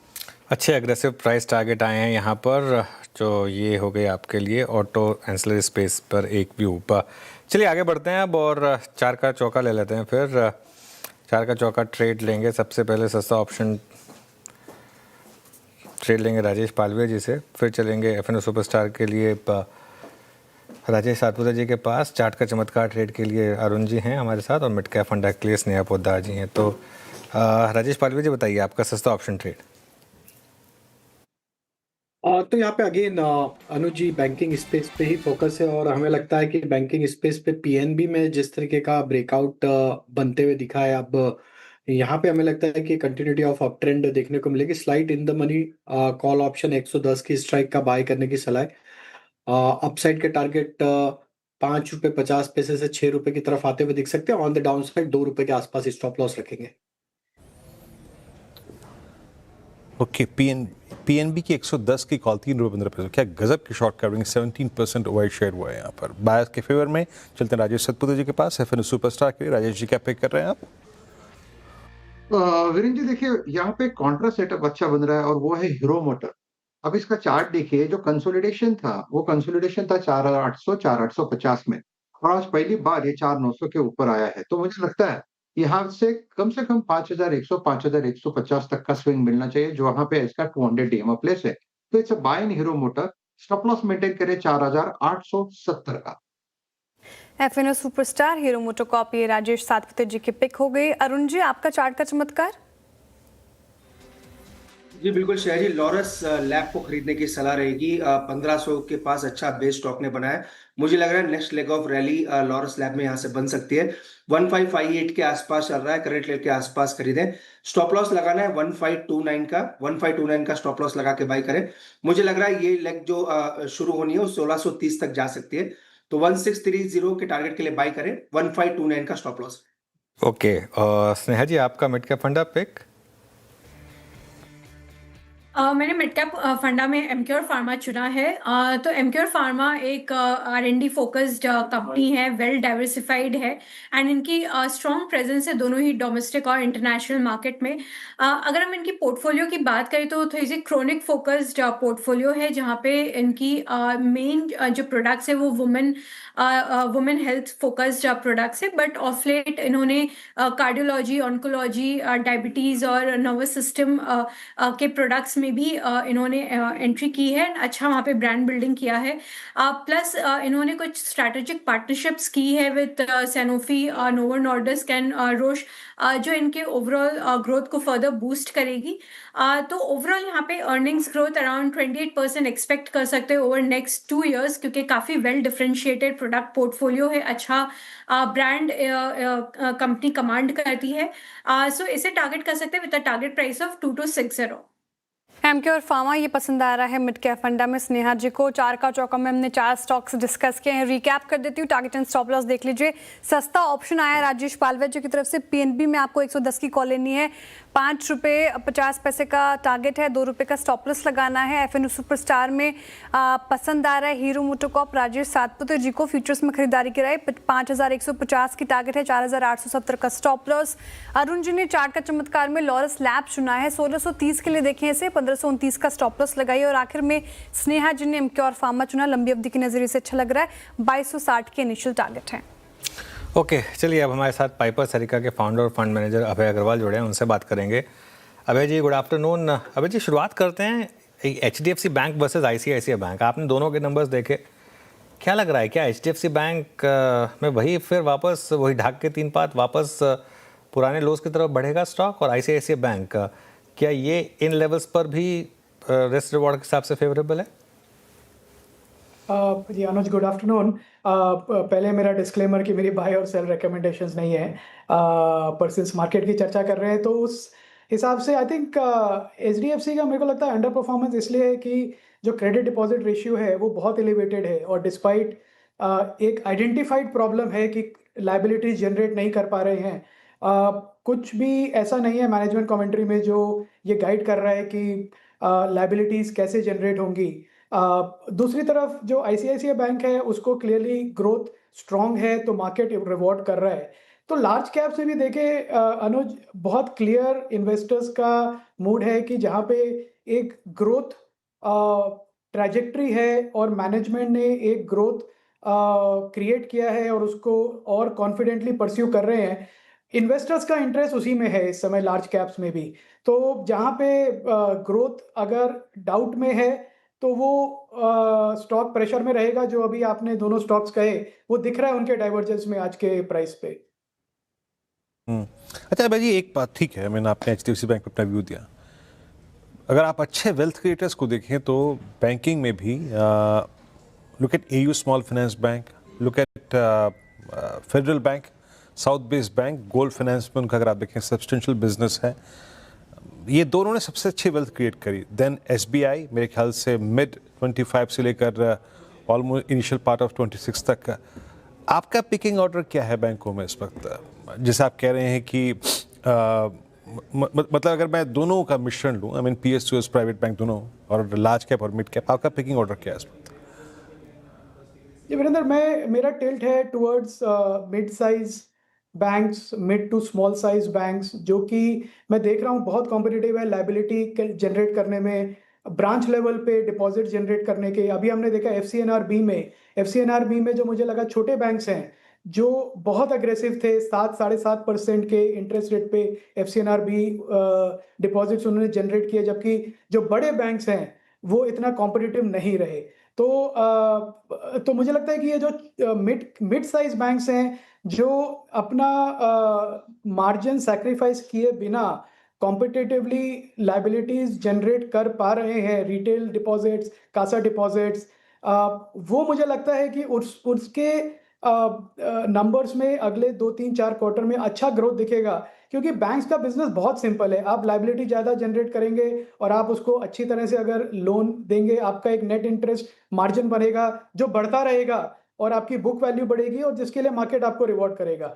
तो आई थिंक जो छोटे बैंक्स हैं वो इस वर्चुअस साइकिल में इस समय ज़्यादा हैं और जो बड़े बैंक्स हैं मैं उनसे इस समय दूर रहूंगा क्योंकि वो अभी भी मुझे लगता है ग्रोथ के लिए स्ट्रगल करेंगे। ओके, ये बैंक्स पर आपका व्यू हो गया। अभय जी, गुड आफ्टरनून। ओवरऑल मार्केट पर क्या व्यू है? क्या एफआईज की बाइंग वापस आई है अभय जी? क्योंकि जुलाई में हमने देखा कि बेस्ट महीना था इस साल में अब तक, जहां पर एफआईज ने थोड़ी बाइंग की और फ्राइडे भी हमने अच्छी शॉर्ट कवरिंग देखी। क्या व्यू बन रहा है ओवरऑल मार्केट पर और क्या एफआईज वापस लौट रहे हैं? जी, मुझे लगता है श्रेया, जो एफपीआईज की एग्रेसिव सेलिंग थी वो अब काफी हद तक खत्म हो गई है। अब जो पॉजिटिव जो पैसा जो भी आ रहा है वो मैं देख रहा हूँ कि ग्रोथ को चेस कर रहा है, तो वो large caps under performing stocks में नहीं जा रहा है। और मुझे नहीं लगता है कि निफ्टी 50 एज अ इंडेक्स एफपीआईज के लिए अट्रैक्टिव है, क्योंकि ये पूरा इंडेक्स है इस समय ग्रोथ के लिए चैलेंज्ड है। इसमें आप बड़े सेगमेंट्स देखें, बैंक्स, आईटी सर्विसेज, एफएमसीजी, ये और थोड़े बहुत ऑटो ओईएम्स भी मैं कहूँगा जो अभी ग्रोथ को नहीं सपोर्ट कर पा रहे हैं। तो लार्ज कैप्स का जो एफपीआईज का फ्लोज होता था, मुझे लगता है कि वो अभी तक नहीं आएगा।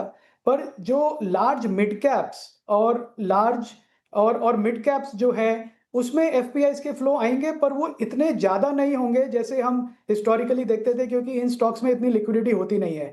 पर मुझे लगता है कि जो बड़ी सेलिंग थी जो हमने देखी साल के शुरू में वो खत्म हो गई है।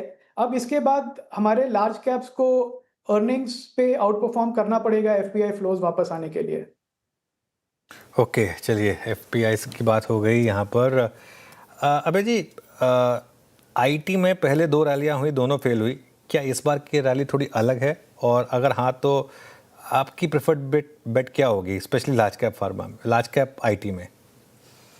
जी अनुज, मुझे अभी भी कुछ ऐसा दिख नहीं रहा कमेंट्री में कि कुछ बिजनेस मॉडल्स चेंज हुए हैं। मेरा व्यू ये है कि ये जो हमारी आईटी सर्विसेज कंपनी है और जो ग्लोबल आईटी सर्विसेज कंपनीज है जैसे कैपजेमिनाई, आईबीएम, एक्सेंचर, ये सब अब एक सिस्टम इंटीग्रेटर्स बन रहे हैं। जो सॉफ्टवेयर डेवलपमेंट का इनका मॉडल था, एप्लीकेशन डेवलपमेंट का, वो कंप्लीटली एआई ने टेक ओवर कर लिया है। तो अब ये सिस्टम इंटीग्रेटर में ये अलग अलग टेक्नोलॉजीज इंक्लूडिंग एआई टूल्स को लेके एक सोल्यूशन बनाते हैं अपने लार्ज एंटरप्राइज क्लाइंट्स के लिए, जिसकी ज़रूरत है और हमेशा ज़रूरत रहेगी, क्योंकि लार्ज एंटरप्राइज क्लाइंट्स की ये कैपेबिलिटी नहीं है कि वो समझ सकें सारी टेक्नोलॉजीज।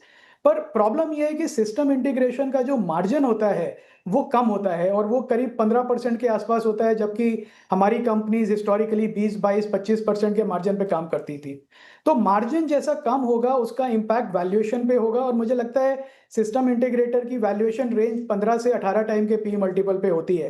तो अभी भी मुझे लगता है कि इसमें थोड़ा डाउनसाइड बाकी है, और वैल्यू बाइंग की थोड़ी बाइंग आएगी डेफिनेटली इसमें, क्योंकि ये अच्छे वैल्यू बाइंग प्राइस पे है। पर ग्रोथ इन्वेस्टर्स के लिए मुझे लगता है कि अभी भी कोई अपॉर्चुनिटी नहीं है। थोड़ा और वैल्यूएशन में करेक्शन की प्रोबेबिलिटी है इस सेगमेंट में। अभय जी, सो फार मतलब अब तक इस अर्निंग सीजन का जितना अंश आपने देखा, हालांकि अभी बहुत कम पार्ट निकला है, लेकिन फिर भी आईटी और मुख्यतः बैंकों का एक सेंस मिल चुका है। बहुत सारी मिड कैप कंपनियों के नंबर्स भी आए हैं। क्या क्या ऐड किया है आपने अपने बीएमएस में इस बार, अगर आप विद स्टैंडर्ड मतलब डिस्क्लोजर के साथ अगर वो शेयर कर सकें? जी, हमारा मॉडल पोर्टफोलियो है जिसमें हमने जो चेंजेस किए हैं वो आपके साथ शेयर कर सकता हूँ वीरेंद्र, पर ये मेरी कोई बाय रिकमेंडेशन नहीं है और इन्वेस्टर्स को अपना खुद का एनालिसिस करना चाहिए। तो हमने जो ऐड किया है वो 2 स्टॉक्स हैं जिसको हम काफ़ी समय से देख रहे थे।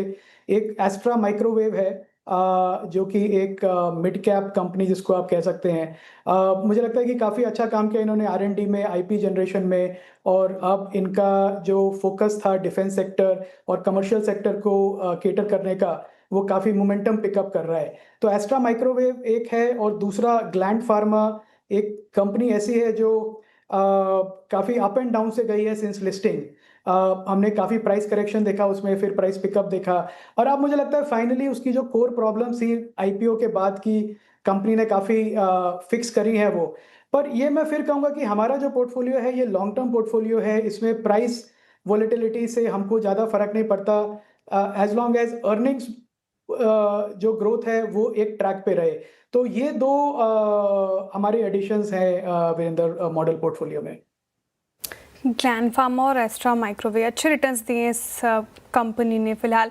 अच्छा अभय जी, ये क्विक कॉमर्स स्पेस में अभी क्या आपका व्यू बदला है? स्विगी, इटर्नल और साथ ही अब जेप्टो की भी आईपीओ की काफ़ी गहमा गहमी तेज़ हो चुकी है, यहाँ पर क्या व्यू बन रहा है? जी श्रेया, मुझे लगता है अमन, मेरे लिए ये स्पेस समझ पाना बड़ा मुश्किल रहा है बिकॉज बहुत डायनामिक स्पेस है। जो हम एक क्वार्टर में देखते हैं अर्निंग्स, कोर बिजनेस जो कंपनीज गाइड करती हैं, वो अगले क्वार्टर में बदल जाता है।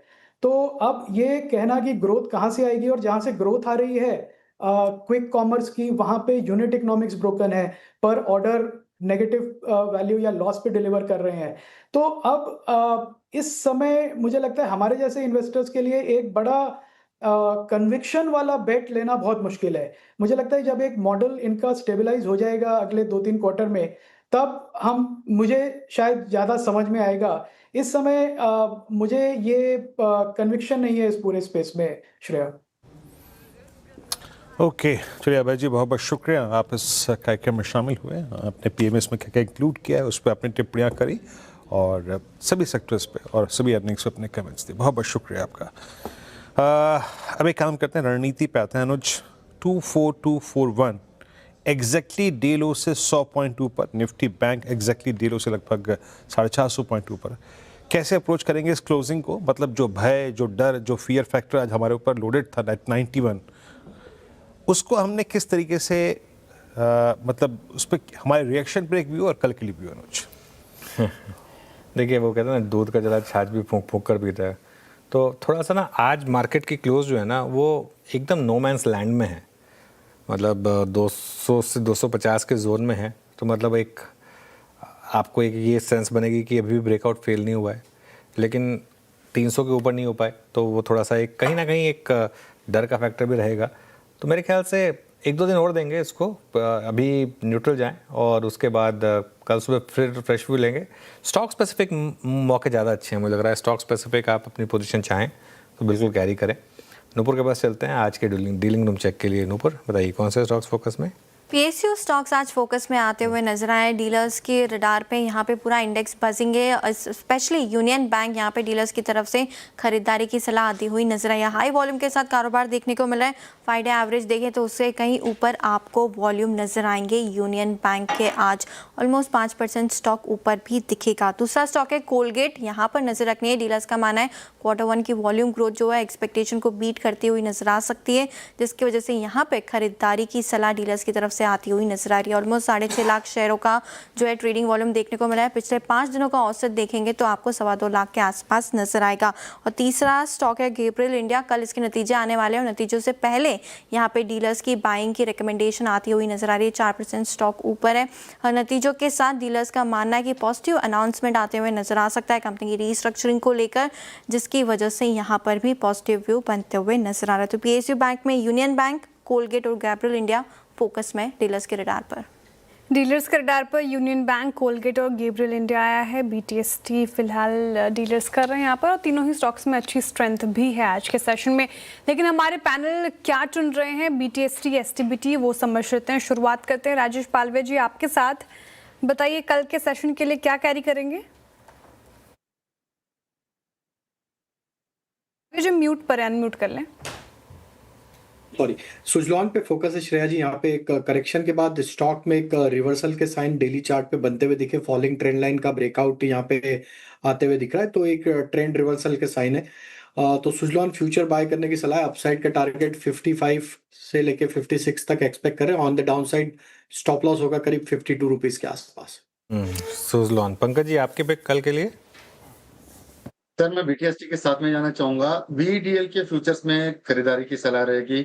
2 हफ्तों की लगातार गिरावट के बाद में 200 डेमा पे बहुत स्ट्रॉन्ग सपोर्ट लिया है। 261.60 कैश के रेट में 261.60 फ्यूचर्स में अभी फिलहाल ट्रेड कर रहा है। स्टॉप लॉस जो है 257 का मेंटेन करना है। ऊपरी लेवल पर 268 तक के टारगेट देखने मिल सकते हैं। ओके वेदांता। सोमिल आपका ट्रेड? मेरा trade again on the PSU bank side ही रहेगा। बैंक ऑफ बड़ौदा ने बहुत क्रूशियल लेवल्स पे सपोर्ट लिया है 240 के आसपास और वहीं से ये एक नई मूव ऊपर की तरफ शुरू हुई है। एक ट्रायंगुलर पैटर्न भी ऊपर की तरफ टूटा है ऑन द आवरली चार्ट्स। मुझे लगता है यहाँ से एक बहुत बढ़िया मूव देखने मिल सकता है in the short term. Bank of Baroda में स्टॉप लॉस रखेंगे 246 पर और मेरा टारगेट होगा 268। बैंक ऑफ बड़ौदा पसंद आ रहा है सुमिल जी को। मानस जी, आपने क्या देखा? तो देखिए, जेएसडब्ल्यू एनर्जी में खरीदारी करके जाएंगे। स्टॉक ने हायर टॉप्स हायर बॉटम्स का कंफर्मेशन दिया डेली चार्ट पे आज। तो इसके फ्यूचर में खरीदारी करेंगे। 562 के स्टॉप लॉस से 580 रुपए तक के टारगेट्स पॉसिबल है। ओके, राजेश सातपुते जी, आपकी पिक कल के लिए? जी देखिए, ऑब्वियसली पीएसयू बैंकिंग, मुझे इसमें से एसबीआई अच्छा लग रहा है। एसबीआई लेके जाएंगे। स्टॉप लॉस होगा 1045 का, टारगेट होगा करीबन 1080 से लेके 1100 का। मुझे लगता है आज एसबीआई में अच्छा मूव है। एसबीआई 1058 पे डी हाई पे क्लोज होता हुआ। अरुण जी, आपका ट्रेड ट्यूसडे मॉर्निंग के लिए? वीरेन जी, सन फार्मा में एक अच्छा ब्रेकआउट नजर आ रहा है। मुझे लग रहा है ये रैली 2000 तक कंटिन्यू होनी चाहिए, तो सन फार्मा को खरीदने की सलाह है। स्टॉप लॉस 1939 का लगा के चलें। 1992 तक के टारगेट सन फार्मा में आ सकते हैं। ओके, चलिए अब एक काम करते हैं, आप चलते हैं वीरू के पास मार्केट ब्रेथ के लिए आज की। वीरू, बताइए कैसी रही आज की मार्केट ब्रेथ? बिल्कुल अनुज, आज खराब थी, ब्रेथ खराब थी सुबह से ही, और बैंक्स को जो इनिशियली सेटबैक लगा उसके बाद ये ब्रेथ शुरू से ही बिगड़ी रही। हालांकि पीएसयू बैंक्स में जो थोड़ा सा अनवाइंडिंग लोअर लेवल से रिवर्सल आया उसने, अगर आप देखें, ठीक ठाक किया माहौल, बट स्टिल शॉर्ट लगभग 44 72 में long, thanks to PSU banks और एनबीएफसीज। इक्का दुक्का भले ही बैकफुट हो, लेकिन मोर और लेस ज़्यादा एनबीएफसीज ऊपर आ गई। शॉर्ट कवरिंग 81 में, यानी जिस ट्रैजेक्टरी में हम खुले उसके बाद शॉर्ट्स को एक निकलने का मौका मिला। That's good. आइए स्लाइड्स को देखते हैं, और अगर कंपेयर करें, फर्स्ट स्लाइड को आप लॉन्ग कहाँ पे, all India, Torrent pharma, Manappuram finance, NHP, solar industry. Solar सुबह से बहुत स्ट्रॉन्ग था, मेरे ख्याल से मानस का ट्रेड था। मणप्पुरम ने अच्छा मूव दिया। और सेकंड स्लाइड में शॉर्ट कवरिंग पीएसयू बैंक, जो मैं कह रहा था ना, ये पूरी की पूरी basket top to bottom short covering में गई। इसने इन स्टैट्स को वाइल किया। पीएनबी, यूनियन बैंक, उसके बाद मैनकाइंड, फार्मा में क्लासिकल फ्लैग का ब्रेकआउट था, वेदांता, जेएसडब्ल्यू एनर्जी, इन दो स्टॉक्स में और अच्छे मूव आए। और ब्रेथ थोड़ी सी जो आज कमज़ोर थी, उसका कारण था एचडीएफसी बैंक और private banking space. Axis bank, HDFC bank, infact stocks कम है अगर आप कंपेयर करें, लेकिन डेंट ज़्यादा है। Axis bank, HDFC bank, AU small finance bank, yes bank, Chola, सारे प्राइवेट मेजर्स जो थे, including mid caps as well, और उनमें अनवाइंडिंग थी। केफिन टेक, बीएचएल नंबर्स के बाद अनवाइंडिंग जारी है। Profit taking, Prestige Estates, Bajaj holding और बंधन बैंक, इन सभी काउंटर्स में आज लॉन्ग अनवाइंडिंग थी। तो पूरा का पूरा बैंकिंग बास्केट जो था वो आज काफ़ी कमज़ोर रहा। बंधन बैंक, इनफैक्ट कुछ हद तक ये बैंक भी थोड़ा सा ठीक ठाक हो चला गया था स्ट्रक्चर वाइज, लेकिन आज ये भी कोलैप्स हुआ। अरुण, जरा बंधन बैंक को देखिएगा, 211। हालांकि ये मतलब आप कह सकते हैं कि ये फिर भी अनवाइंडिंग, ये लॉन्ग अनवाइंडिंग इस दौर की हाईएस्ट ट्रैजेक्टरी पे है। जुलाई 24 से लेकर अब तक की ये सबसे हाईएस्ट ट्रैजेक्टरी है। तो आप इसको इस क्लोज के लिए कितने मार्क्स देंगे? देखिए वीरेन जी, स्ट्रक्चर काफी मजबूत है। ओवरऑल स्टॉक देखें तो 2 या 3 दिन से करेक्शन जरूर देखने को मिल रहा है, पर वीकनेस स्टॉक में नजर नहीं आ रही। इनफैक्ट अगर नीचे मिलता है तो मुझे लग रहा है स्टॉक को बाय करना चाहिए। 205 या 206 के आसपास एक अच्छा सपोर्ट है वीरेन जी। अगर 210 के नीचे मिलता है, मुझे लग रहा है लॉन्ग पोजीशन स्टॉक में बना सकते हैं। 205 के नीचे जब तक नहीं जाता, स्टॉक में बने रहना चाहिए। अगर किसी की लॉन्ग पोजीशंस है तो उनका स्टॉप लॉस 205 लगा के रखें। अगर वीरेन जी यहाँ से स्टॉक रिवर्सल देता है तो 218 से 220 तक स्टॉक जा सकता है। तो लॉन्ग पोजीशंस को होल्ड करने की सलाह है। 205 का स्टॉप लॉस लगाएं। 218 220 तक के टारगेट है। ओके, चलिए ये बात होगी बंधन बैंक पर। एक बार इंडियन बैंक भी रखिएगा जरा स्क्रीन पर। मानस जी, इंडियन बैंक देखिए, कोई व्यू स्टॉक पर? तो देखिए, डिस्क्लोजर है कि इस पे हमने अपने क्लाइंट्स को कॉल में रिकमेंडेशन दिया हुआ है। ट्रेंड पॉजिटिव है। स्टॉक ने 200 मूविंग एवरेज पे सपोर्ट लिया था, आज 100 मूविंग एवरेज को रीगेन किया। आई थिंक यहाँ पर पोटेंशियल की बात करें तो 900 रुपए के लेवल को टेस्ट करने का पोटेंशियल है। अगर एक ट्रेड लेना हो तो लॉन्ग साइड पे 844 के स्टॉप लॉस से लॉन्ग साइड पे ट्रेड लिया जा सकता है। बैंक डेज हाई पर क्लोज हो रहा है ये पर्टिकुलर काउंटर। शानदार रैली पालिया जी ने भी सुझाया था, यहाँ पर अच्छी स्ट्रेंथ देखने को मिल रही है। ऑलमोस्ट अगर आप कुछ और काउंटर्स की बात करें जो डेज हाई पर बंद होने की कोशिश कर रहे हैं इस मार्केट में, एक बार लेकर आइए पावर ग्रिड। डेज हाई पर क्लोज होने की तैयारी आज मार्केट में।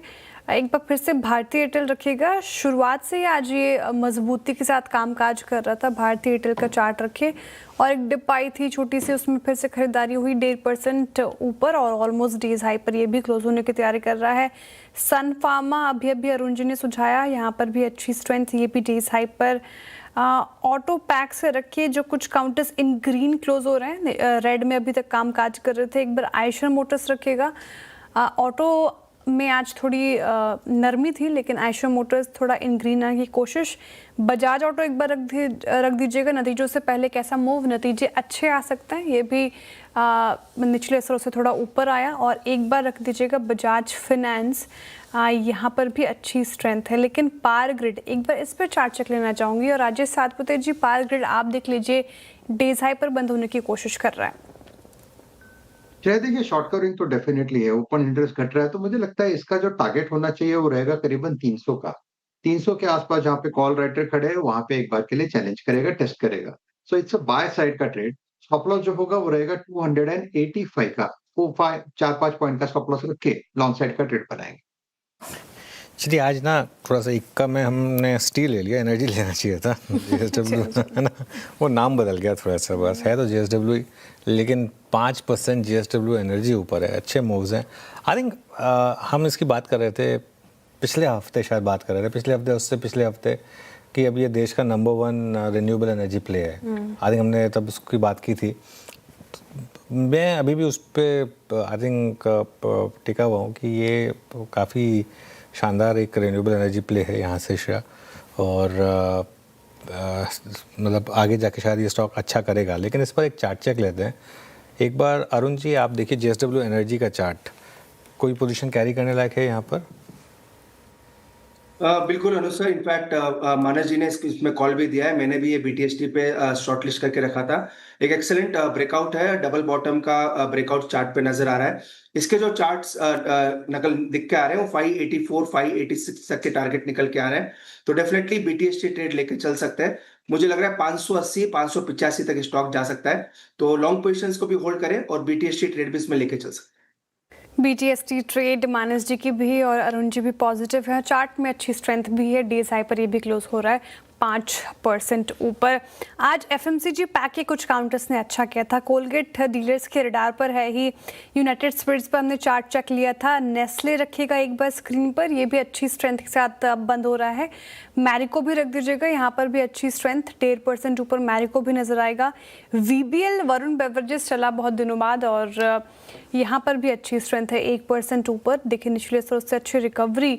और ब्रिटानिया तो कल फ्राइडे के सेशन से ही तेज है। एक बार VBL देखिए पंकज जी आप, और वरुण बेवरेजेस इसलिए बोल रही हूँ क्योंकि काफ़ी इसने पेशेंस टेस्ट कर लिया है। जब भी ऊपर चढ़ता है फिर एक गिरावट आ जाती है।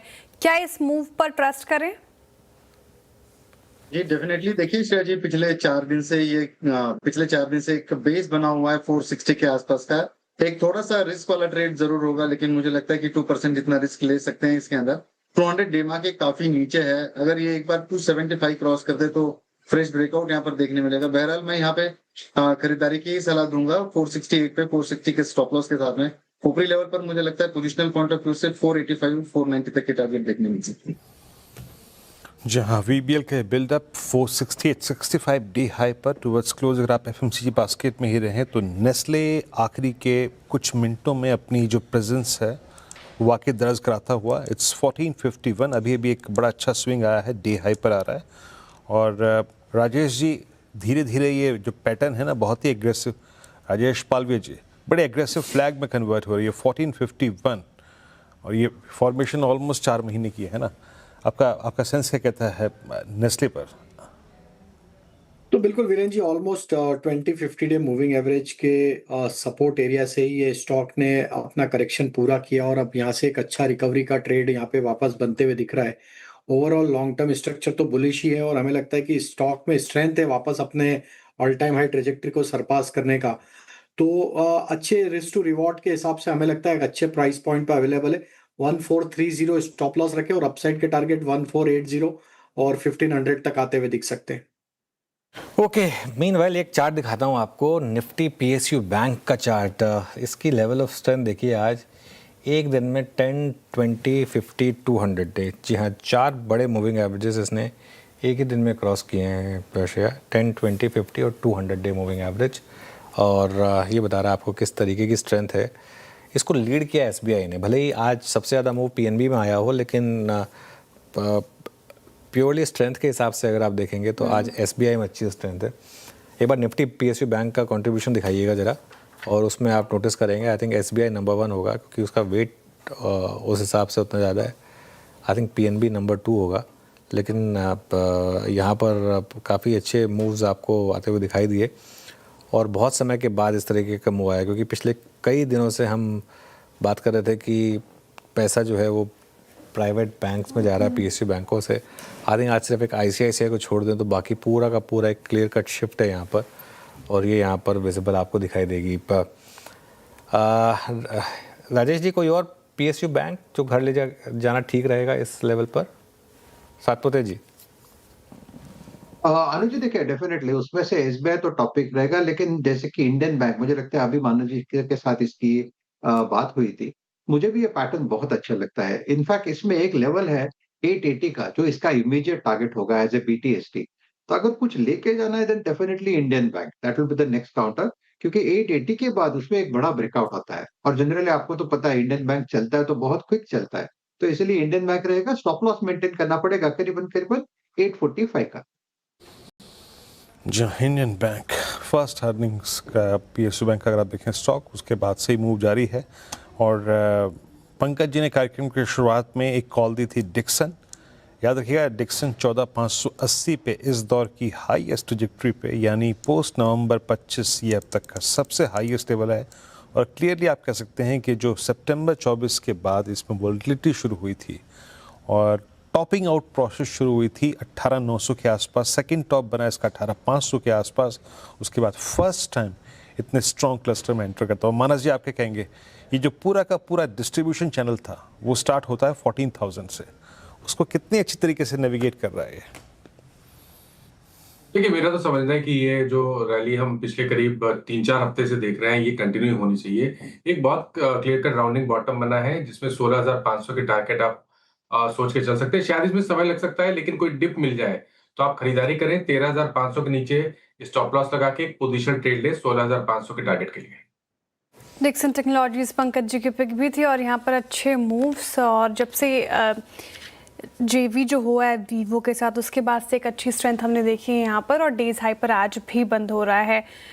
तो आज एफएमसीजी पैक्स में एफएमसीजी स्पेस में अच्छी स्ट्रेंथ थी। फार्मा, पीएसयू बैंक्स और हेल्थ केयर ने आज लीड किया। और एक बार भारतीय एयरटेल मुझे फिर से दिखा दीजिए, क्योंकि यहाँ पर अच्छा मूव और शुरुआत से ही तेज़ था, और ये करीब करीब अब लगभग 0.25% ऊपर क्लोज होने की तैयारी कर रहा है।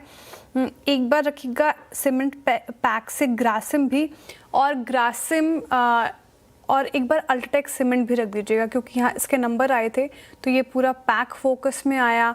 इंडिया सीमेंट्स के भी नंबर ठीक ठाक थे, लेकिन स्टॉक चला नहीं उतना। अल्ट्राटेक सीमेंट एक मूव आया था ऊपरी स्तरों से, लेकिन थोड़ा सा फिर से फिसला। एक बार फिर से रखिएगा अल्ट्राटेक सीमेंट, और एकदम अच्छी तेज़ी के बाद लगभग 1.5% ऊपर ये क्लोज होने की तैयारी कर रहा है। तो नतीजों का एक रिएक्शन इस पर्टिकुलर काउंटर में। चलिए अब क्लोजिंग तरफ बढ़ते हैं। हाँ, मंडे की क्लोजिंग बिग वॉल पे समझ लेते हैं। Over to you sir.